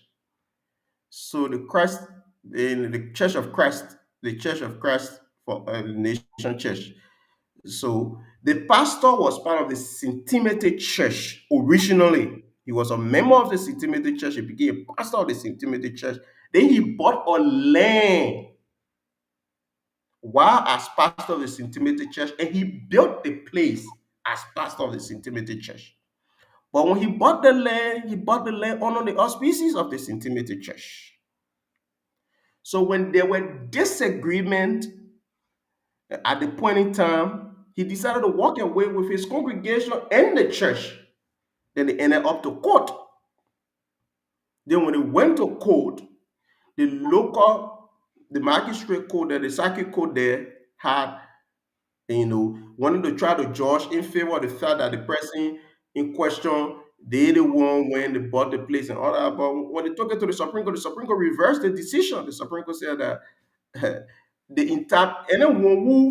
the moment you say that you are disaffiliating with an organization, with an association, you lost your right of ownership to that particular association. So if you lost your right, so all the members, according to the precedent case on the book, when you walk away, when you say you are no longer part of the association, the United Methodist Church, you lost your right to the owner of the ownership of any asset, the ownership of property. And with the United Methodist Church, they got something called trusteeship, that most of the documents are acquired in a way that it entirely belongs to the church. So there is no way. Sometimes the pastors only serve as witness because the church, the land, the properties are bought in the name of the United Methodist Church, according to how they are framed. But here, there's still an opportunity. I may not be a lawyer, but from common sense, I think there is still an opportunity for the fact that legally there is a major precedent case, that there are precedent cases that when you walk away from an association, you lost the right to having any claim on title or any claim on asset of the institution. You could still make some other claim. You could still prove whether you've made significant contribution to the organization. And you can either prove as well that you were misled. Somebody will argue here, why were you misled? You were misled based on issues of doctrines, issues of teaching. You were promised by the church that they will adhere to traditional values of the country and traditional values of the Bible that you believe in. And at some point, they diverted. Somebody will argue about organizations, rules change over time. But rules can change over time, but the rule cannot change in contradiction to the laws and values of the society that you stay in. So based on the fact that I am in this particular society and the church as a religious organization, the leadership of the church has promised that they will uphold moral values, they will uphold biblical values, they will uphold high societal standards in context of the Liberian society. And the leadership of the church has failed to do so as a member who contributed significantly based on the previous understanding that I had about the organization, based on what was on the book of in the book of discipline, based on some of these factors, and for whatever selfish reason these values are being tampered with, we are now fighting for some, because somebody has done the issue of declaratory judgment before, and in most of the time you're doing declaratory judgment on who takes the property, it will always favor the person in whose name, the organization, in whose name when you are walking away, it won't favor you. So you Marco, have to prove something else. I hope Ma- CEO Ma- was here to think about it. You have to prove the issue of significant contribution. Most of those people, somebody said, yeah, the contribution was done voluntarily, but yes, there was something that influenced the contribution. Some of them paid their tax, not tax Ma- now, but tax. Marcos, They pay their tax to the church. Some of them spend a lot of energy. They contributed to the church financially, morally, and otherwise, just because of the values the church upheld. yeah, When these Marcos, values are being thwarted without consensus of the local church, I think it is a disservice to the people. You all know what the law of the country says. yeah, The issue of same sex is criminal. It's not just illegal. It's criminal. yeah, Somebody can go into jail up to a year. The yeah, person can be sent to prison up to a year just for same sex issue. The marriages we got in Liberia, the customary marriage and the statutory marriage, or the domestic relations law, the domestic relations law supports sexual marriage. It doesn't support homosexual marriages. It supports heterosexual marriage. So you can you know you can't say you are. So the laws of the country based on the domestic relations law, Yeah, so the based law is on actually the against that. That's penal the main law of the yeah. country, The, based the on law all the is laws against that. on the book, based Moreover, on the values. Yeah. Moreover, the people they are in majority. Those people that are trying to break away, they are in majority. Then those guys that came from abroad with their money, No, you need to they, understand something they, here, Mr. they, Yene. This is they a get the point. money. Mr. They, Yene, they Mr. can hire Yene. lawyer. They can do any other thing to fight a case. No, Mr. Yene, this is the point. They got a group that want the church to disassociate. They are saying they are not going anywhere. They got some group that want to already go. Oh, And they okay. got some group that are staying. But the group, there's a thin line between the group that are trying to walk away and the group that want the church to disassociate from the international annual conference or whatever thing. They are saying our church, since the people now, they not talk about the supposing sex, the church should disassociate. Our group is saying they don't want to leave the Methodist Church, they don't want to leave the UMC, but they want for the church to disassociate from that particular thing. The church should not even talk about it. That group do not want to go. Another group feel that the bishop has already slipped, so they think they can go to the Global Methodist Church. That group, some of them even want to change their name and all. That's another group. Because another people want to stay, they want for Methodist to disassociate, they don't want to leave the Methodist Church. The other people say we are not leaving Methodist Church, but we're going to the Global Methodist umbrella, and.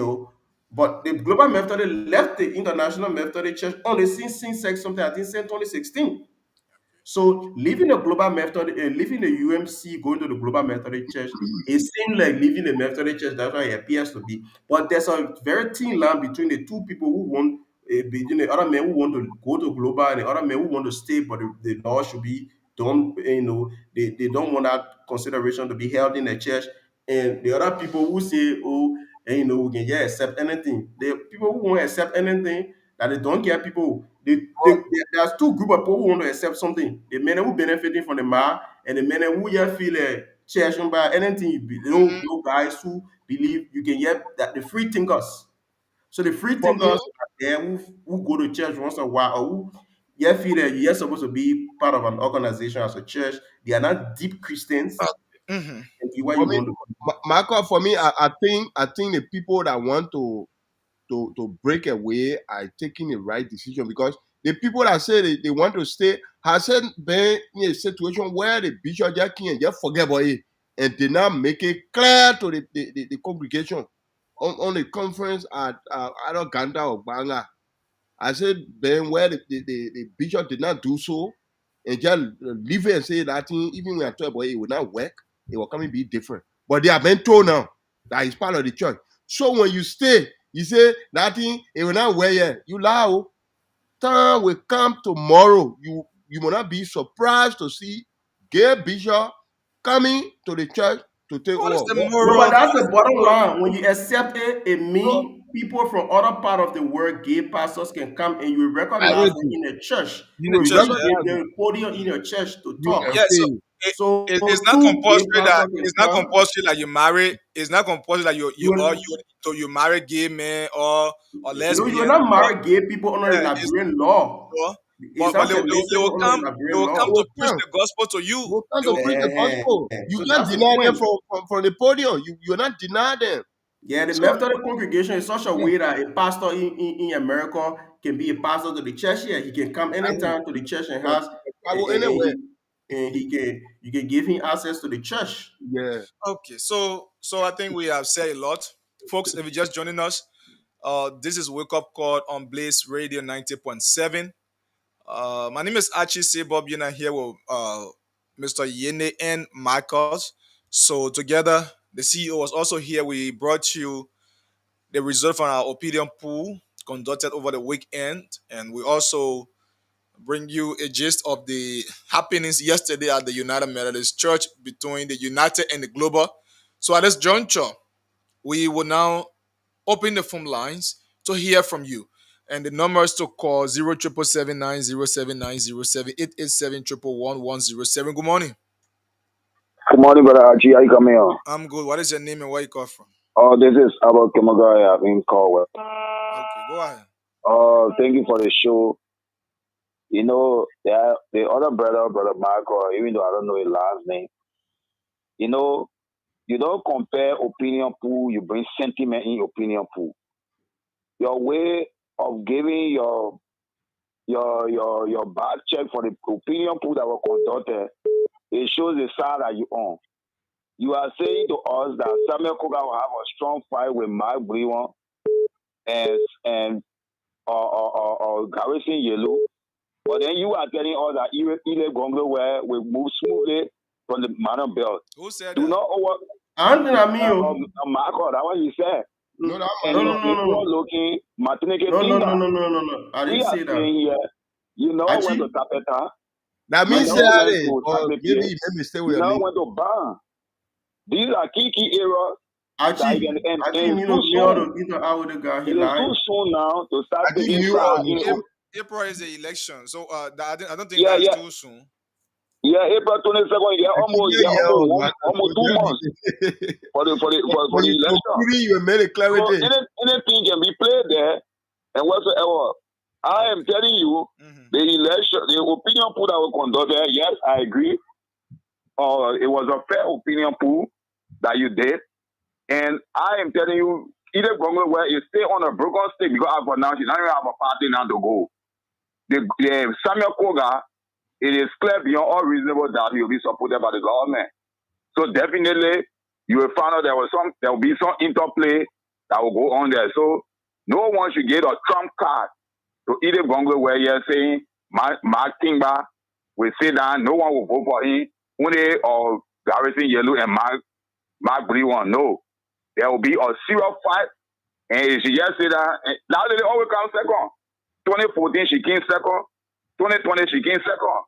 But to win the seat, that's what we're talking about. Thank you very much. Thank you. 07790790788711107. The female line 778075616. Good morning. Good morning. Morning. What is your name? My name is My D. Fiagbe, speaking from Baptist in the Catholic community. Welcome, Mark. Okay, thank you very much. I listened to you from the starting to the end. You know, election in the country, thank God, all of us from there, the opinion poll you conduct in the country, myself, I was there to feed all the radio stations when they conduct the opinion poll, saying who got all we winning. And even then, that run away people. Let me pull to you. The way you and myself, we are struggling in Liberia, in Morovia, Nimba County. Go away. But either after election, she run away, she go in America. They can leadership we don't want it. And I will be bold to you that Saint Koga will be there flat. No marching. And beside that, you were talking about it mentally. You know, God is created human being, man and woman. God never created man and man in the war, in the whole war. So the pastor, and you see the consequence the bishops received yesterday, said the jail. And you will continue to be going jail for children of faith. The men that is against that the men going to jail. Okay. Okay. Yeah, the men are fighting for the better thing and the men going to jail. No, that man will come outside, go fight the men, but you come outside. The gay men who protecting gay to kind Nigeria. Only go fire on him, and whether he listen to me, down to a generation. Okay. They will be chaos. Thank you.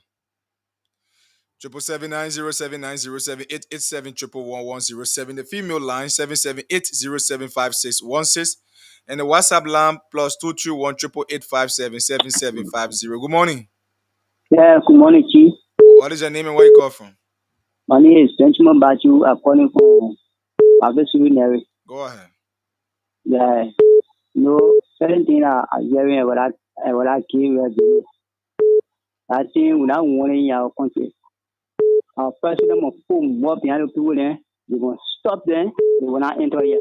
Okay. The people will not want them here, will not want curse to be on us, will not want anything to be between we and God. Our country will fighting for our country to go far. We don't want for God to get fair war in the country here. They will be looking so far away. That's where they have money to win. Let them carry their money back. All right. Thank you. Thank you. Good morning. Good morning. Oh, we lost that call. Let's get this person. Good morning. Good morning, sir. What is your name and where you call from? My name is Ibrahim Diko. I'm from behind the airport, Rawa International Airport. Go ahead. About that gay wreck, better. So that J that pastor that going against that thing, the police that touch that man that put inside, they will be punished by that. Their sin will be punished by God. They will be punished. They will be punished and they will feel the consequence. They will feel the consequence because they may somebody that looking at black to be white. Somebody going against something that go against it, that the person you're going jail because of money.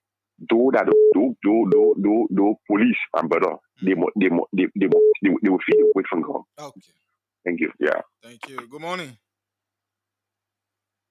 Let's see this person. Oh, we lost this caller. 077-907-907-887-11107. This caller. Good morning. Yeah. Good morning. Morning. What is your name? Yeah, I'm Bill. I'm calling from Bonafan. Go ahead. Yeah, the first issue that bring to my attention is about the by-election in Nima. I just listened to what caller spoke about Sen Koga winning election in Nima. There is a man who are now in the third term as representative. I cannot prove nothing right in the district. So if the Nima people would say that they may allow him to create another by-election in Nima and then to put heavy expenditure on the government, there will be no problem. So at this time, there should be a great change in the leadership in Nima. At least a female senator should now replace the late Senator Johnson. Okay. And then let me come to it is actually forbidden when it comes to same-sex in the war, and then you have extended to Liberia now. You know, there will be more people to defend that because maybe it is legalized in some Western countries. But I pray for that brother who have been apprehended. Fourthly, honor the Lord that one day God will strengthen me and then take him from that situation. Thank you very much. Thank you. He's already out anyway. Good morning. Good morning. Good morning. Morning. What is your name? Yeah. It's James Marikov. What for so quickly? Go ahead. Go ahead. And talk about the by-election that come in the Makati. We are experiencing Koga to go. That is you whosoever the room, the place get here Koga. Okay. Because the man who does on the Makati. Yes. Oh God. Hello. It went off. Good morning.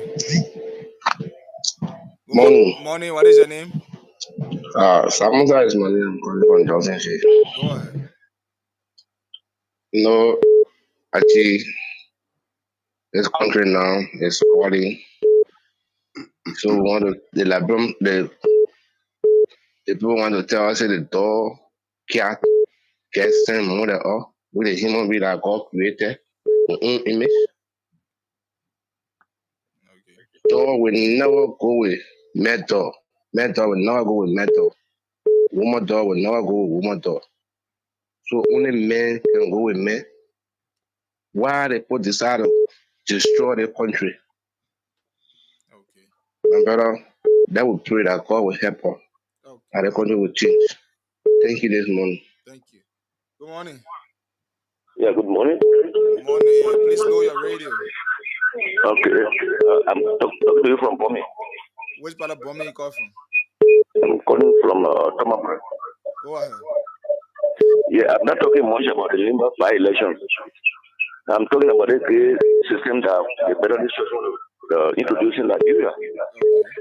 That's what people said in the like, me, I'm a Muslim, but like the act that was built, everything goes by pair, male and female. You gotta lower the radio, please. Let's get this person. Good morning, man, Sarah. Yes, good morning. Yes, thank you ever so much this morning. I'm thinking late, but I understand everything that's going on in the market. You see, it is going to for her to win.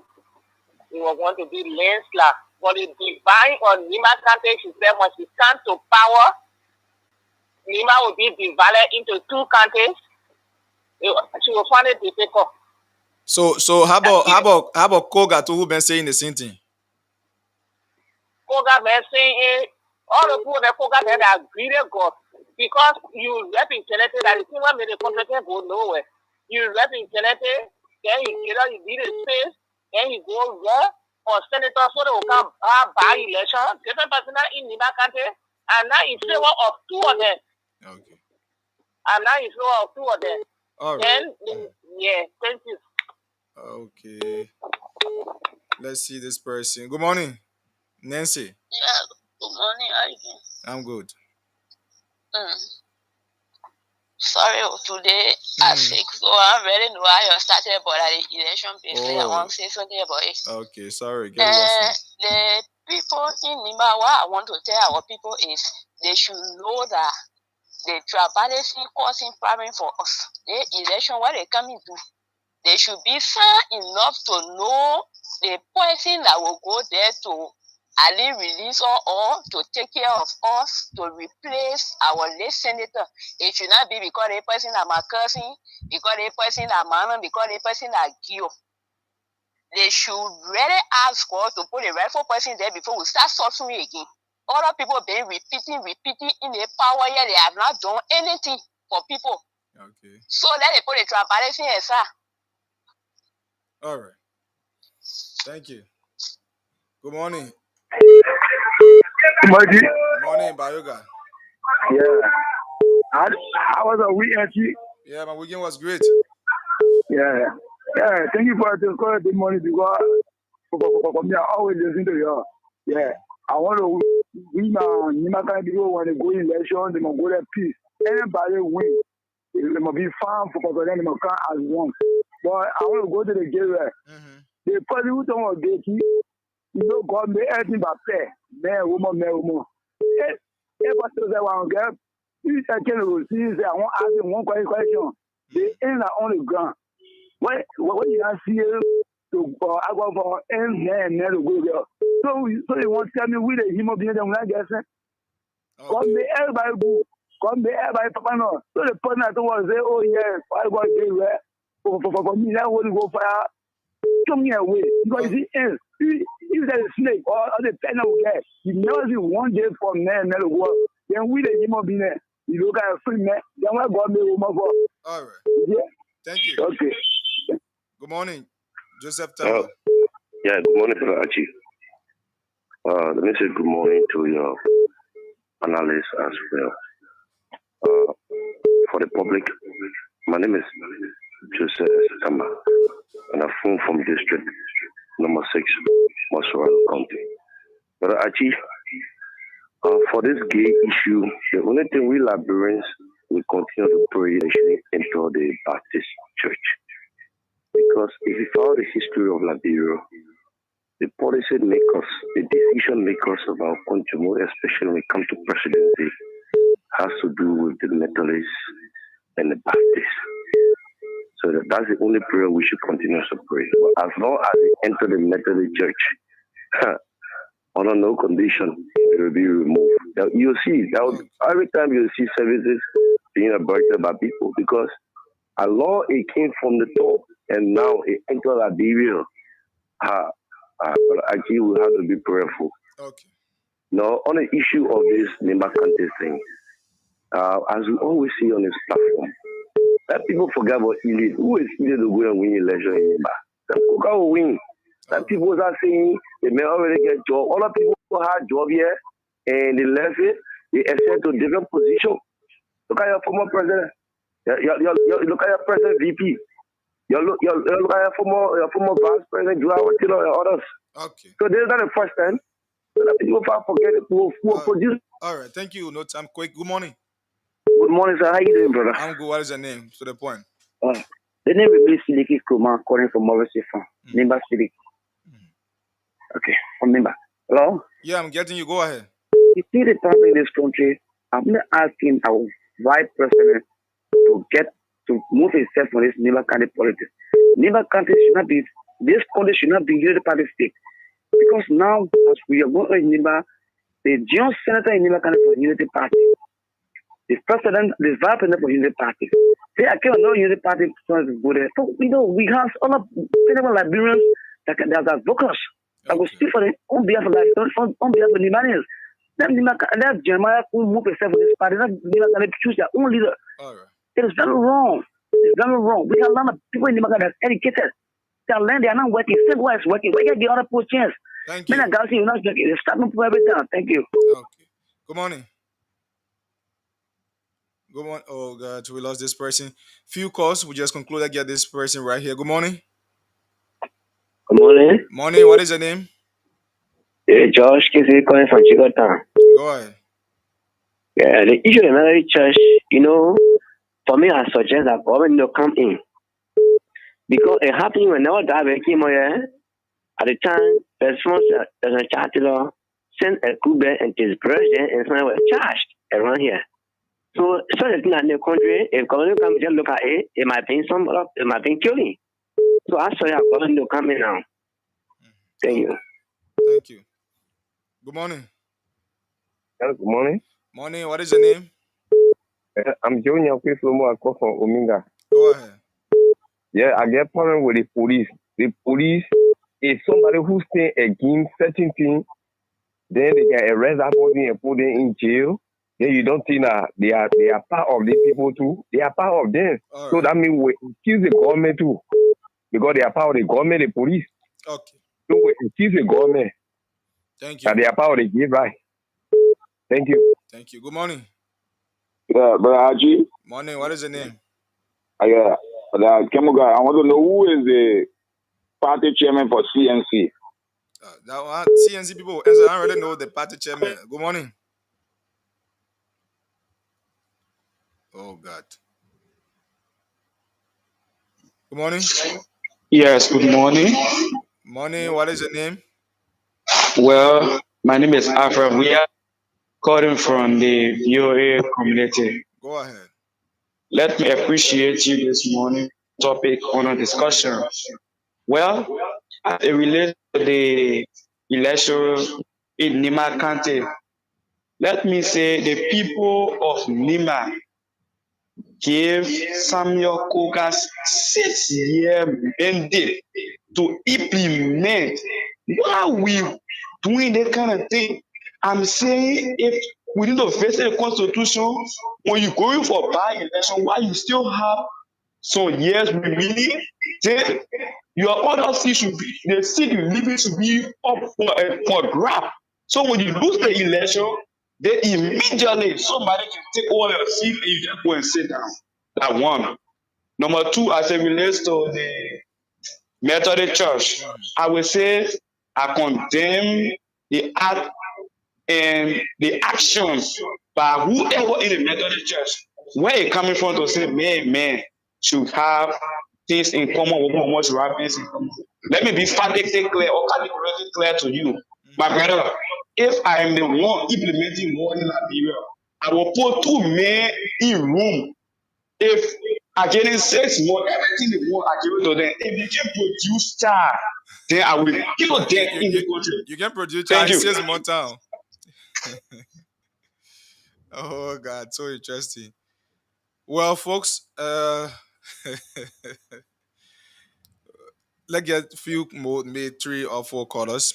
077790797. Good morning. Good morning. Good morning, sir. What is your name and where you call from? Abraham Goa calling from the South Limit Belt. Go ahead. Yeah, brother, the first day was the issue of Nima County. You know, the power greed is what leading to Samuel Okaden to go back into this race and other things.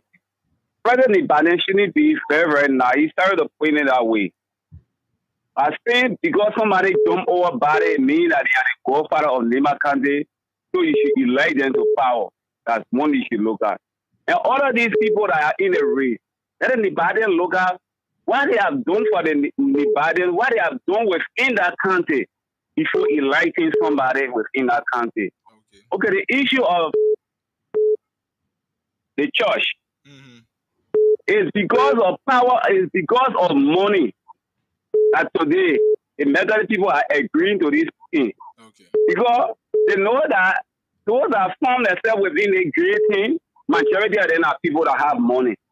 So United Methodist people want to use this, and they mean maybe to enrich themselves. But they are not looking at the constitution of the doctrine of the church. They are not looking at the church. Why the Bible says they are going against that. Thank you. They are going against that completely. It's what happening. Thank you. Because if Good morning. Good morning. Good morning. Morning. What is your name? I'm Charles Cooper. I call from Coffee to Koro. Go ahead. Okay, I want to take this time to conscientize the Nimayans, even though I don't have a voting right in Nima, but I'm a Liberian citizen. And when these people are elected, their leadership affects every one of us as a people. So it is upon us to always conscientize people. You see, the issue of voting on tribal land, traditional land, it had never helped our country. So we want to conscientize like Nehemiah. We trust some of them. We believe some of them can read between the lines. That this time they should not vote based on this person is my traditional uncle. And these things, these are vices that are not bringing development to Liberia. People should be voted based on leadership quality. Koga as a person has been into leadership. What have been his achievement when it comes to the country? What have been his achievement when it comes to the nation? How has he governed himself as a leader? And one problem that I have with Koga, the role he played in the illegal removal of the speaker. So these are kind of leaders who have brought disgrace and shame to this. Thank you. No time. Let's get this person. Good morning. Good morning, Archie. Good morning, my friend. Good morning, Mr. You're on the show this morning. Let me appreciate you for the talking point. I started the show from TV. I get kept you. Like one, the caller before I came in said something and it makes sense. You are going to force someone to replace Senator Johnson. We all know how focused he was and how he's true for the people of the man. So look at Brown the candidate, the one who have the man. And when you say, if we see that Donald Trump is saying that you're not going to support yourself, people are wanting to run for the country. Look at the current situation that we're facing.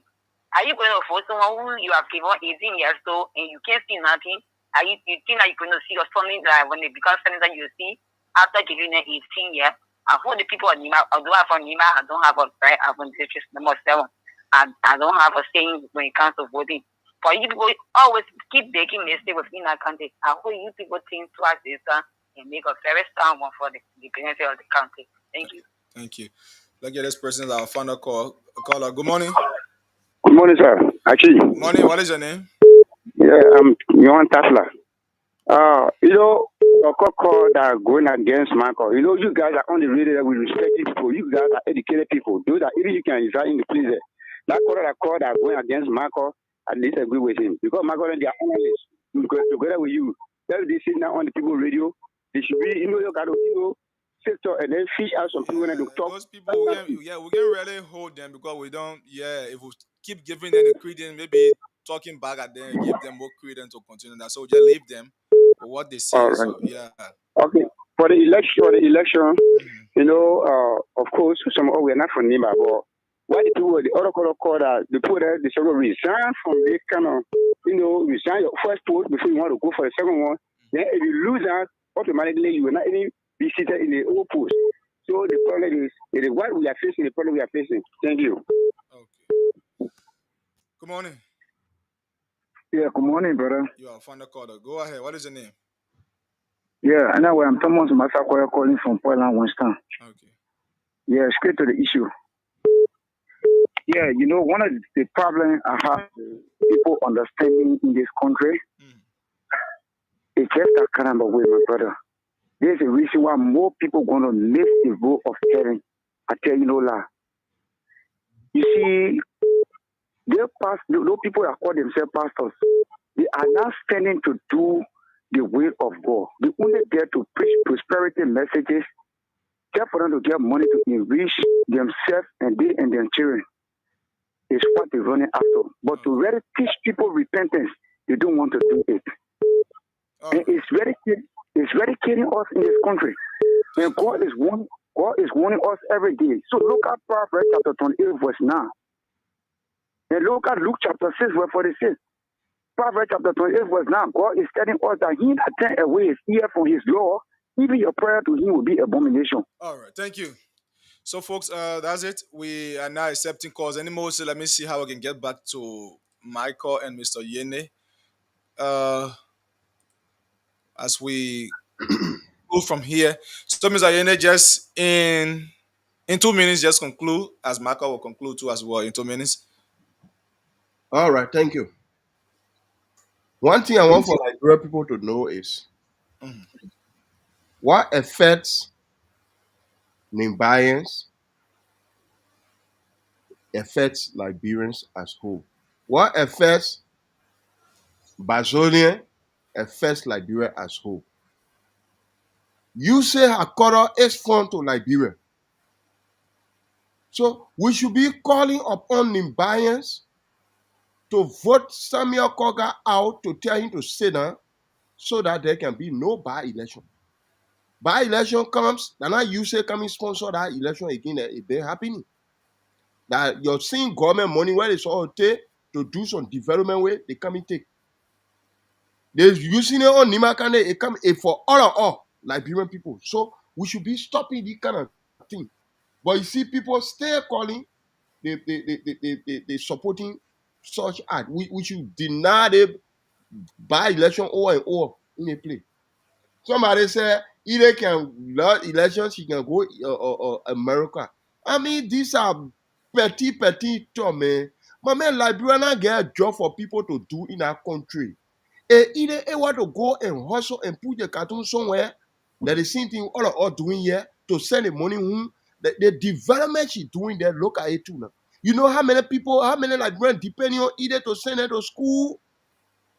When she stay in our country, you know how many master degree holder in our country they didn't get a job? You study kind of thing, man. It just come out jealousy. So you say Samuel Koga stand a better chance. They survey they survey the people went on. The perception survey, they brought it. We tallied it. We look at the percentage. I tell you that either stands a better chance. and she will win by the grace of God. Because one thing, like Nima women are tired now. Nima candidate get that kind of educated woman. There have been no woman to become senator of Nima before. From the time Nima became Kante in 1964. Only one representative I come from there, no Kido. One time she went, they voted her out. So Nima women are feeling it. Furthermore, Ide is very competent and she been in government position. She's well informed about this whole thing. You say Koga will win. The godfather of Nima Kante you have, or Senator Prince Johnson, he himself, he put a Bible down, he prayed over Koga. Koga could not win. Now that time when Senator Johnson now died, at the time Koga coming win, where he coming from with that thing? That Koga sit down. Thank you, Mr. Yeah. Let me just conclude, please. Yeah. Then somebody talk about either say when she becomes senator, she will divide Nima. Let me continue to say this. Nima division is not thing that one person can do. Even Koga said, look at it, that it's a good thing. But even myself, you could ask me, I will tell you it's a good thing because it gives more job. You know how many jobless Nibayans are over there? You even divide Nima into 3 counties. It means that Guillaume divide. When you divide Nima, it means that Guillaume can become representative or neighbor as it is now. Why we must have that kind of mentality? Even 3 counties can come from Nima that will be bigger than Grand Nigeria inside and population. Or some of those also Eastern, where you will be having 6 senators. You know how many Nibayans are work in those senator offices? Where you will be having 3 superintendent. Where you will be having 3 candidate or educational officer, and the list goes on. Now, the development already Nibayans are developing their candidate. What if they kind of job facility is open for them? The state are living in Iowa, it get only 3.5 population. The state get 99 candidates that government are developing people area. Where they get all government doing it. You know how many circuit codes the people got? Even you divide Nima 3, you will be having 3 circuit codes where you will have Nibayan working to those places. I mean, that Mooney team, man, when you say you divide Nima, I mean, man, I can't become representative to Butu, Logwatu, BA2, or any of the tours. I cannot become representative there when I'm doing well for my people there. That Mooney mentality, which of course, if Ide has said it, I don't know, she will speak for herself. You see that? So All right, Mr. Yune. And but they United Methodist Church too. Yeah, we just have to conclude now. No time. Yeah, so somebody also asked about the CMC chairman. The CMC chairman name is James M.V. Yogi. That the chairman they elected for the newly established party, CMC. They call him Jim Yogi. So the Methodist Church saga, it's either the bishop come together, you settle it, you forget about it, or you stay insist. I think the best way is you just waive that church with the government and leave it. But that way, it's not going to be small fight. It will continue and continue. Thank you very much. Once again, my name is Lawrence Yene. Hope to be by again. Thank you. So, my colleague, just 2 minutes to conclude.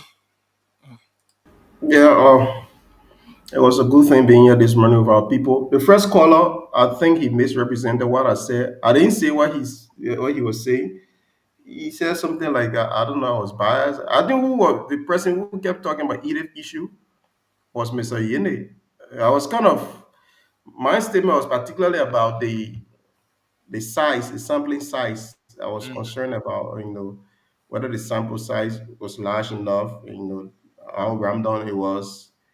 And I spoke on the issue of the margin of error. I think basically that's what I spoke about. And I was kind of a little hesitant on drawing a conclusion based on the output of the pool because I was mainly looking at the sample size. And they would 19 and 20 foot, both of them had on the issue of margin of error. You look at what it is, So I think he misrepresented that. He's one guy that usually I think because I have another opinion, so he usually comes out saying what he wants to say, which is cool. The CMC thing too, or Mabliwon the other day said he was some part of a political party. I don't know whether he's going on the CMC ticket. That's something we need to understand. You getting that part, Achi? I'm getting you. Yeah, Mabliwon came on this show. He said he was not going for a political party. He clearly stated that he's a member of the Coalition for Democratic Change, and he would rather go as an independent candidate. I emphasized that point at the time because I knew some of these things would come up. So we still look forward to hearing from him. Like the CEO said, he will still come back on the show. That would be a good thing. The CMC, we don't know whether it will be a NEMA-based party or it will be, it will be like decentralized in Liberia, and we look forward to that. So they have already come. So the issue about Madam where to, I think the issue about her going back, why can we consider it as after the election she can go back to work? No, more people don't understand it that way Yes, too. Other things, he so has to go back to work. Most of the times, people in the states and other places they put in for vacation to come and do their campaign related so stuff. that 3 months, 2 Yeah, months. 2 3 months. After that, she has to go back to work. So it's not that she's abandoning the people, but it's that she has to work to keep maintaining to even come for the next election in the first place. So yeah, so I think she has to address that issue about when it's not the election, because that's a cheap politics. Most of the people that you see there, some of them they got their own place of work in Nimba, some got a place of work in Montserrat County. They will come back.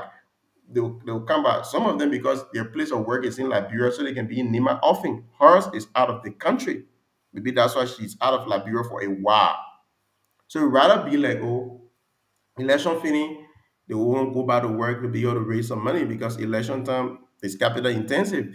No matter how low you think you spend a lot of money on election. There is no election that you're having, especially senatorial election, that you think you spend less than 50,000 on something. It's capital intensive. You have to solve some problems. There are things that people bring up to you that you have to handle. I mean, it's just a matter of must, no matter what. Some of those people that will be putting their life on the line for you, they just bring out issues. So we will see it in that particular light too. So same Koga, like somebody was saying, he himself pushed for the division of Neymar as well. So the politics is the division of Neymar, and she goes back. So I think they need to address that thing, the division of Neymar, which I think they can talk about. But I would advise that she come back and she mostly push on the women card and the unity of Neymar. She has to push that. She has to lead that fight, no matter what. She has to set that example, and I think it will favor her. On the issue of the Methodist Church, I'm quite sure we know where it stands now. Yesterday, the pastor from 72nd was booed. He was chased out of the place. Police had to come for his rescue. I mean, the pastor that they sent there from the headquarters, the pastor that they gave, I don't know why I say gave bishop, or the bishop that's supporting the gay writing sent there, they posted a gay pastor. So they want him, they left booing him until he left the scene. So you will expect more of that. Those people, Liberians are different kind of people.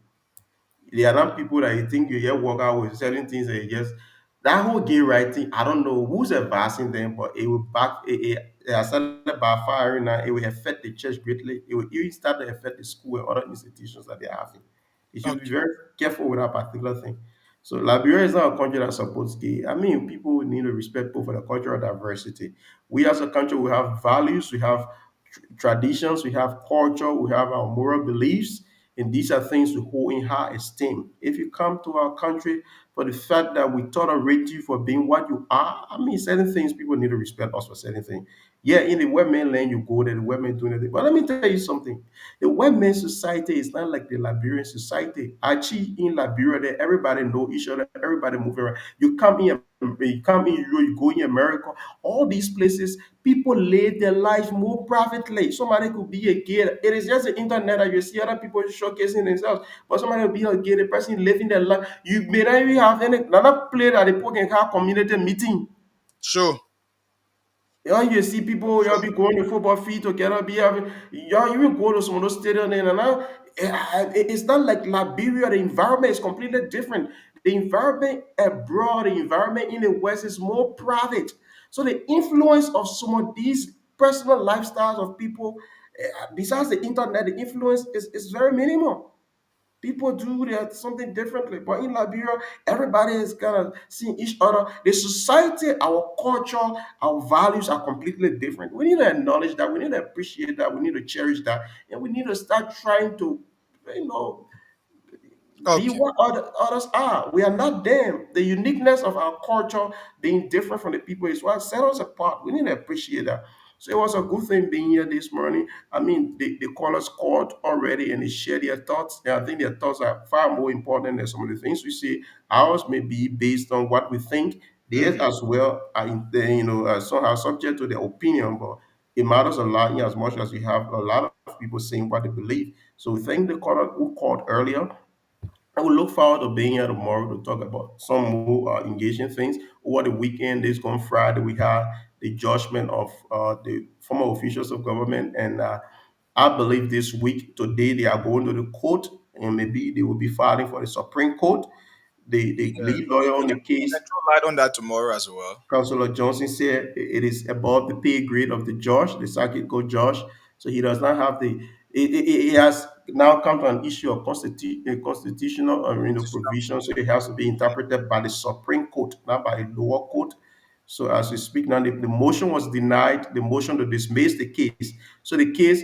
It has not completely started yet, so the case was about to get started. But somebody say, "Oh, government in the other court will be calling government to bring evidence. Government to bring evidence. Government can bring evidence." So the defense lawyer then say, "Saying you won't bring evidence, the whole case here ain't make sense anymore. We filed a motion that you should dismiss the case because in the first place there are laws there are laws on our book that protect these people from even testify in court. These people cannot testify in court." Because what they operated on the national, they operated as the National Security Council. So they have a law that protects National Security Council member a barred them from testifying in court. So since these people can testify in court, how will you have a judgment against someone who can testify? The man can talk. The man can say what he did with the money. How will you judge this particular man? So the judge say, "Oh, the man can talk, but he ain't stop the man from being." When the man do wrong, how do you determine somebody do wrong when the person will not be able to say anything to you? You can only determine when a person do wrong when you assess the person. Tomorrow, we will talk more about that tomorrow. Yeah, so they are going back to the court this morning. So the motion was denied. So they are either going to the Supreme Court, but they got jurors because they put in for a jury trial. They got jurors that were selected. Every term of court, most of the time they have about 27 jurors.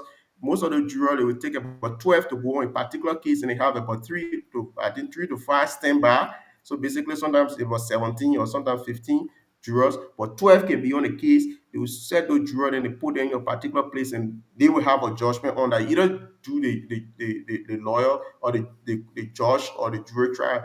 But they talk about jury trial. If they don't go to the Supreme Court, it will be a jury trial or something. But I know with the constitutional interpretation thing they are talking about, they might end up going to the Supreme Court today. So we look forward to hearing from them today. They'll be at the court, I think this morning by 10 or 11 or so. They'll be at the court this morning. We look forward to hearing more of that. It was a good thing being here this morning. My name is Michael Francis Starr, and I join you from the capital of Belgium, Brussels this morning. It was a good thing being here. Bye-bye from my end. Thank you.